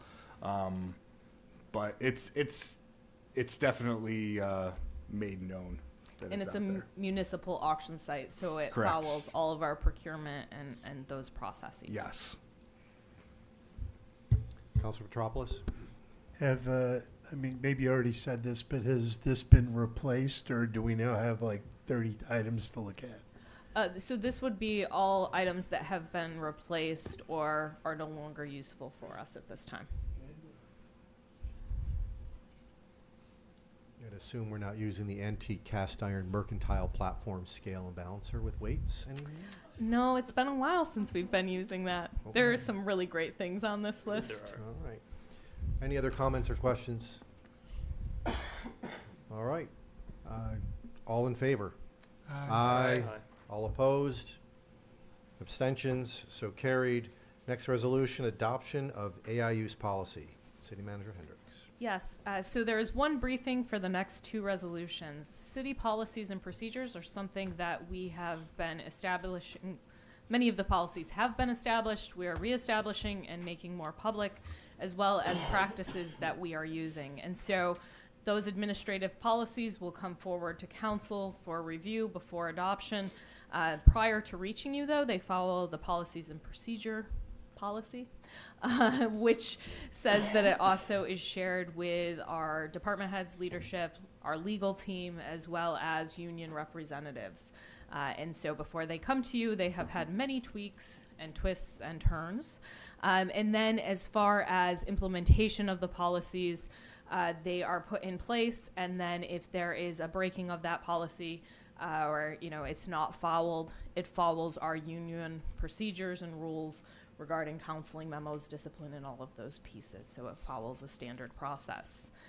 The first one, which one? AI use policy is the first one. This is a procedure that is continuing to be developed. And what this resolution and the policy talks about is the use of AI not as a replacement, but as a tool for work that is being done, and that any use of AI would result in notifying the public that that tool is being utilized. So you will see that on some of our emails, or the city manager updates have been formatted with that usage, and it will say that, as well as the responsibility around the use of AI, because there is some responsibility for how the technology is even created.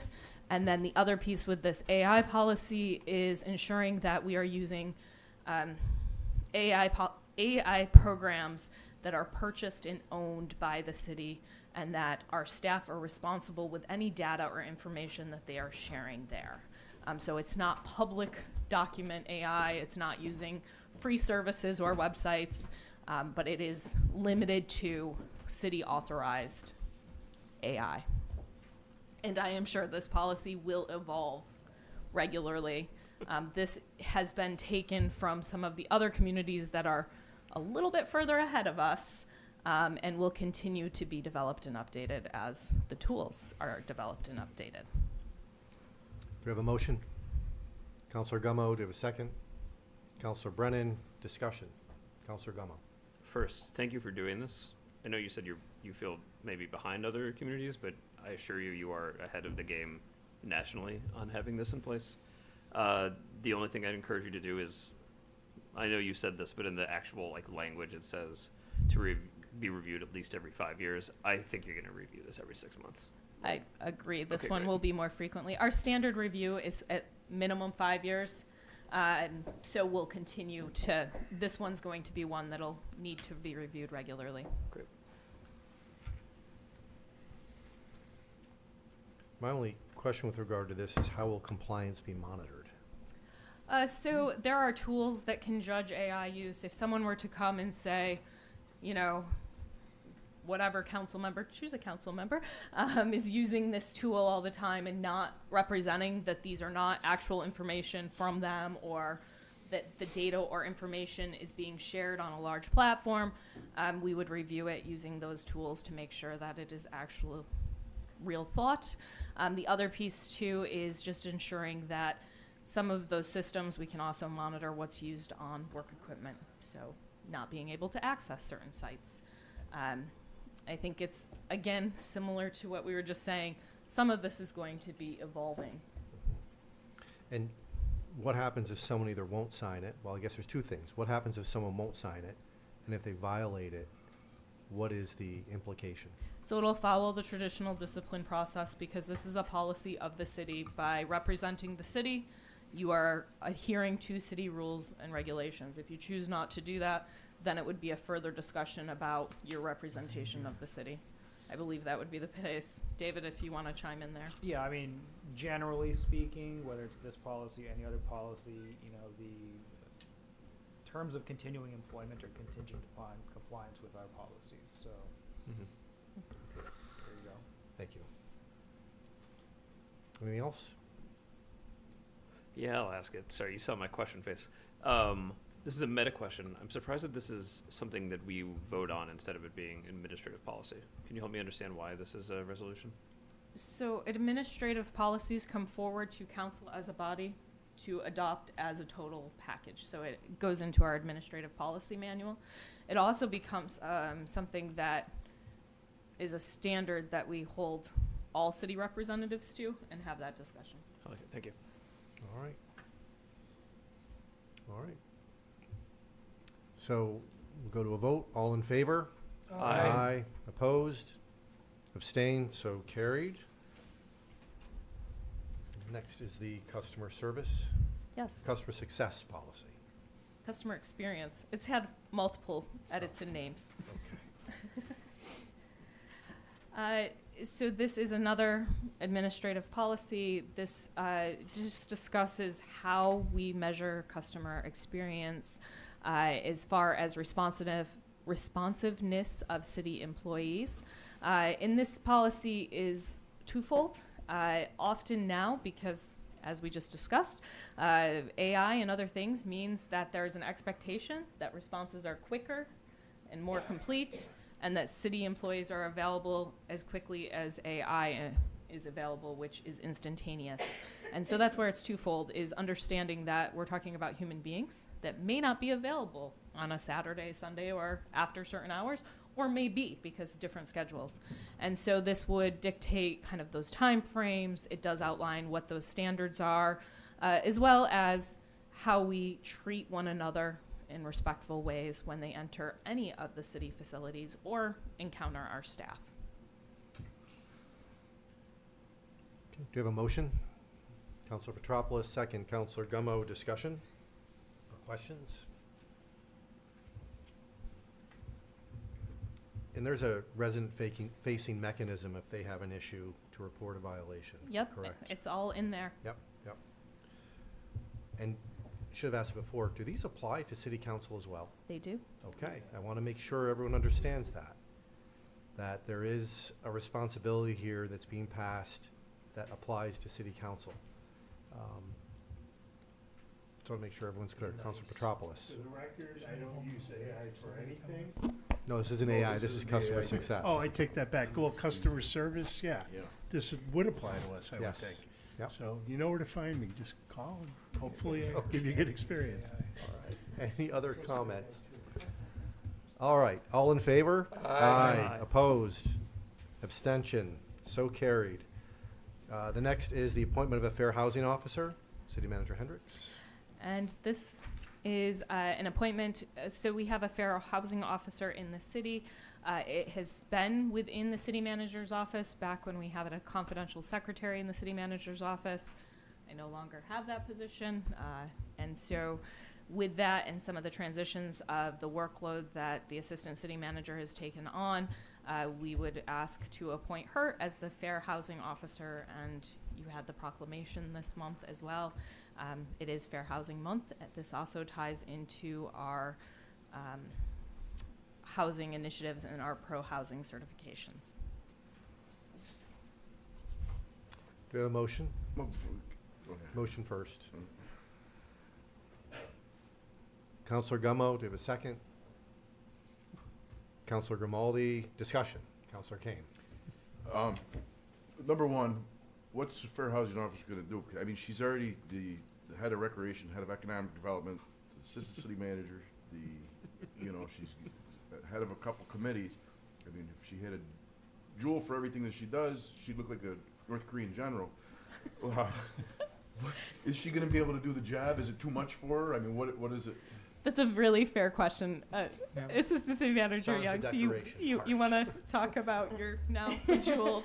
Yes, absolutely. So I think this really falls within kind of my purview of overseeing the Planning and Economic Development Division.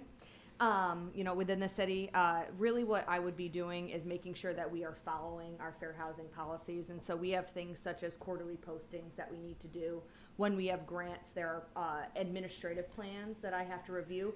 Full transparency, I have to review them anyways as a part of my role as overseeing our grants arm. And so a lot of the duties kind of overlap already. I'm already looking at a lot of the documents that I would have to look at in this case. There's further thought to go into how else we can, kind of address and communicate around fair housing. That would be additional conversations to have that we haven't had to date, but those are, still in the early phases. You're not gonna cause any conflicts with your No, it shouldn't do. And that's another point too. I will say the major housing projects that we have currently are mostly being handled by our city manager and her role. We've kind of made that decision to delineate those duties and shifted things around to avoid those conflicts. Thank you very much. Yeah. Anything? Any additional training or certification for this? Yeah, so there is training that is required. It's a few hours of training. I actually don't know whether that's on an annual basis. It is on an annual basis. It isn't, days long training. It's a few hours. Mostly can be done online. But I will also look to do more so that we are well informed and we do well as a city on this front. Okay. All right, all in favor? Aye. Opposed? Abstentions? So carried. Now to the additional item, resolution of support for New York State open space grant applications. This is from ACM Youngs. I'll turn it to you. Thank you, Mayor. Actually, I think the timing of this discussion with the recent weather events and the flooding issues aligns pretty well. While unfortunate we had those incidents, I think this is an attempt to address some of those things. So just for background, I have provided previously that the city was looking into this grant opportunity. Essentially, this grant allows us to acquire properties that are adjacent to or above Castle Creek. Other properties we could look at too, but as we've looked at the Stormwater Task Force recommendations that the previous council had accepted and, has been discussion around the importance of those recommendations within this council, this grant would take kind of that first step towards being able to move towards potentially that daylighting Castle Creek feasibility. It does coincide with another grant that we are looking at, or that we have received, that we are looking at a feasibility study for the daylighting of Castle Creek. So this aligns with the implementation of what that feasibility study will bring to us. This in particular is just for the acquisition of one property. The communications around this were to adjacent and properties that are over and adjacent to Castle Creek. It was an entirely voluntary process. Homeowners, property owners responded whether they were interested or not. This particular property owner said they were interested. This particular property, for those who don't know, 24 Colt Street, is right over Castle Creek.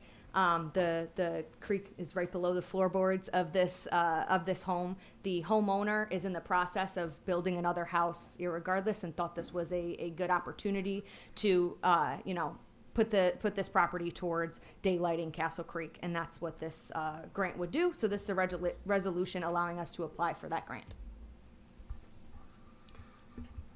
Do we have a motion? Motion. Councilor Lavin, seconded by Councilor Gummo. Discussion. Councilor Brennan. How many other homeowners responded? We had two other formally respond, one property owner that informally responded, but then we weren't able to continue the process with them. Okay, thank you. Yes. Councilor Gummo. Are there limitations on how many times we can apply for this grant? No, there are not. Fantastic. You know, obviously, it's hoping that the grant continues to be Sure. an option each year, but Okay. no, there are not. Mm-mm. But so if we were to learn of additional properties, we could apply on a property The basis? following cycle. I will say within a cycle, we can only do 2 applications, but it is not a limit on the number of properties, it's a limit on the owners. And so, for example, in this cycle, we had explored a property owner that owned 2 parcels that we were going to move forward with. We weren't able to do that in time for this grant application, but you could have more than 1 property within an application, but it has to be 1 owner. Okay, great. The thing that I'm sure you can see where I'm getting at is like, is this the most efficient time for us to apply for this grant? Are we likely to hear from another property owner next week, and there's like value in delaying this by just a bit? So this grant is only open until April 15th for this year. Great. Yes. Yeah, okay, cool. That answers that. Yes. Councilor Petropoulos?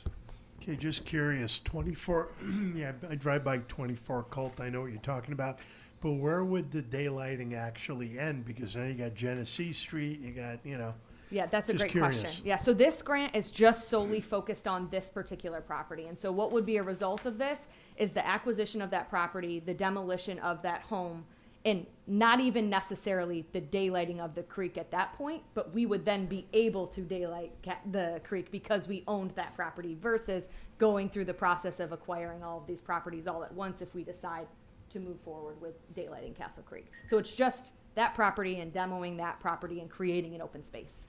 So just to clarify, we would be demolishing a house, removing it from the tax rolls. We wouldn't be necessarily daylighting the creek. We wouldn't even be spot daylighting the creek. So this accomplishes what? We could This spot daylight the creek. That can be a part of this process right there. That can be what we do. I'm just saying that's not a requirement of the grant. The requirement is just to Right. So if I open the may, space. so if we are to really look at the recommendations of the Storm Task Force and attempt to daylight the Castle Creek, that is probably a 20 to 30 year process. And so what this does is starts to kind of pull away one by one, property by property. If you were to do this without grant funding, then it would be something like setting up a fund to start purchasing the property as they come online. Even to do this and explore this, to ask property owners if they would be willing to sell. We didn't know what that would look like, and we're surprised, I would say, and how many. But it does mean that since this is a slow process, 2 things. Yes, you'll be taking that property off the tax roll. We will then own that property and parcel, so if we need to get underneath that, there will no longer be the barrier of a house there. It doesn't mean that it would be recommended to just open up one property until we know what we need. Hopefully it would start the process to going for more.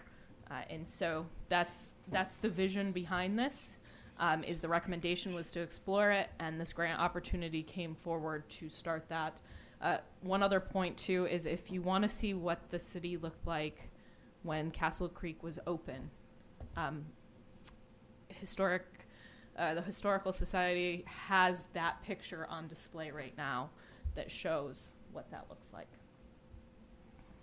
So we don't have yet a strategy in terms of how we want to daylight Castle Creek. That grant's underway. Correct. So we don't even know how this fits or potentially fits in a strategy. Well, We're just estimating or the guessing. properties, so we've identified the area in which we will be looking at Sure, how Castle we daylight Creek. I Castle get it. Creek. I get it. Well, it's not the entire, I'm just specifying because it's not the entirety of the creek. There is a specified area. We've already done that initial step of the research. Right. So now we've identified the area in which this property falls. So we haven't been presented what that is or what that looks like. That was previously, that is a part of the Stormwater Task Force recommendations. Yes, so there was multiple phases to this. This is Brook Down, or is it even further? Or no, it's Oak Down. Yeah. It's beyond Medias down through. This part here would be from Hammond, just that. Right. Yeah. Right, but the vision was all of the way down through would be the opening Right. of it. Because it's open all the way to Main Street. And then actually it's open behind there. Through to Bicentennial Park, It's open yeah. at Hammond. Yep, through Bicentennial. Yep. So sorry, that stormwater was presented at what I time? don't know the exact When was date that of presented? To whom and how? And It was adopted by City Council last November? Or It might have been a year ago in November. Yeah. It was a long time ago. In the last, 2024, in the last yeah. 4 years. Yeah, 2024. Your Honor, it has been talked about, and I was actually approached last week by some of the property owners wanting to know if I heard anything about it, because they didn't hear anything about it. So, I don't know why. There was a lot of public hearings over this. oh, I realize that, but I mean, as far as. I guess my thing issue going or through. concern with this is I don't know how it fits within the framework of a strategy, and it may have been preceding my time sitting here, and I fully acknowledge and accept that. Hence, I'm open to counselors who were a part of that to talk about what it was and how it fits within the strategy, and if it makes sense. Taking a house off the tax rolls is something that really I'm sensitive to at this point, especially if it's a house that's not in disrepair, and it's a way for someone to look to dispose of a house. I'm certainly in favor of looking at daylight in the creek and responsible ways of doing that, and I'm absolutely not opposed to that. But I want to just make sure how this fits and how this works with the strategy before saying, yes, go ahead and take out a property in the city of Geneva. So I think one of the pieces to this grant as well is the property owners that have come forward are the ones that are most impacted by stormwater. And so these properties are in somewhat disrepair because they are getting regular stormwater damage in their property. And so that's why there was the targeted approach of the homeowners.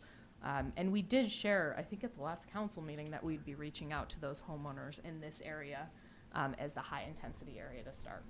Yeah, and this particular property owner was a property owner that has spoke out throughout the process of the Stormwater Task Force, an original, looking into this issue, and had expressed how it had affected the habitability of his home. Okay. Councilor Petropoulos. Just a quick question. Is anyone going to be evicted? I mean, is the house a rental or? Yeah. So it is occupied by the owner. I double checked on this just before this meeting. It is currently occupied by the owner, who is building another home, as he does not feel his current home is a good place for him to be staying based off of the flooding. Where is he building his other home? I don't know the exact address of that. That wasn't It's a in the city? required thing that he had to provide to us. I'm not sure exactly where he's building his home. Anything else? Well, only that this is the beginning of a long process, like Amy said. And all of the houses along Castle Creek are privately owned. So in order to do any daylighting at all, somewhere along the line, the city's going to have to make an arrangement with those homeowners to procure that property somehow, some way. Okay. I guess what I'm interested in is an actual strategy and how this fits. That's the piece I don't get. It's the. That's what I'm trying to understand. Right. Well, again, the Castle Creek daylighting study will be very helpful when it's finished. But this has been cooking, if you will, for about 4 years. Okay. This is the first I knew about 24 Colt, and it's a big step in its own small way. Okay. All right. All right, let's go to a vote. I'd actually like to do a roll call for this. Counselor Brennan, Aye. Counselor Kame, Abstain.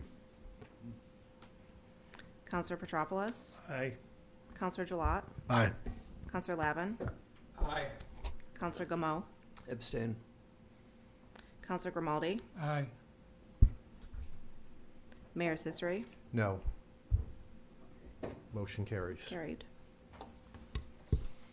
Okay. That concludes the new business. So consideration of minutes, there are 3, Feb 17, March 4, and March 17. So moved. We can consolidate those. So moved by Counselor Lavin, second. Counselor Gummo, all in favor? Aye. Opposed? Abstention? So carried. Motion for adjournment? Counselor Petropoulos, seconded by Counselor Brennan. All in favor? Aye. Opposed? Abstained? We are adjourned. Happy Easter, everybody, and happy Passover. Who did?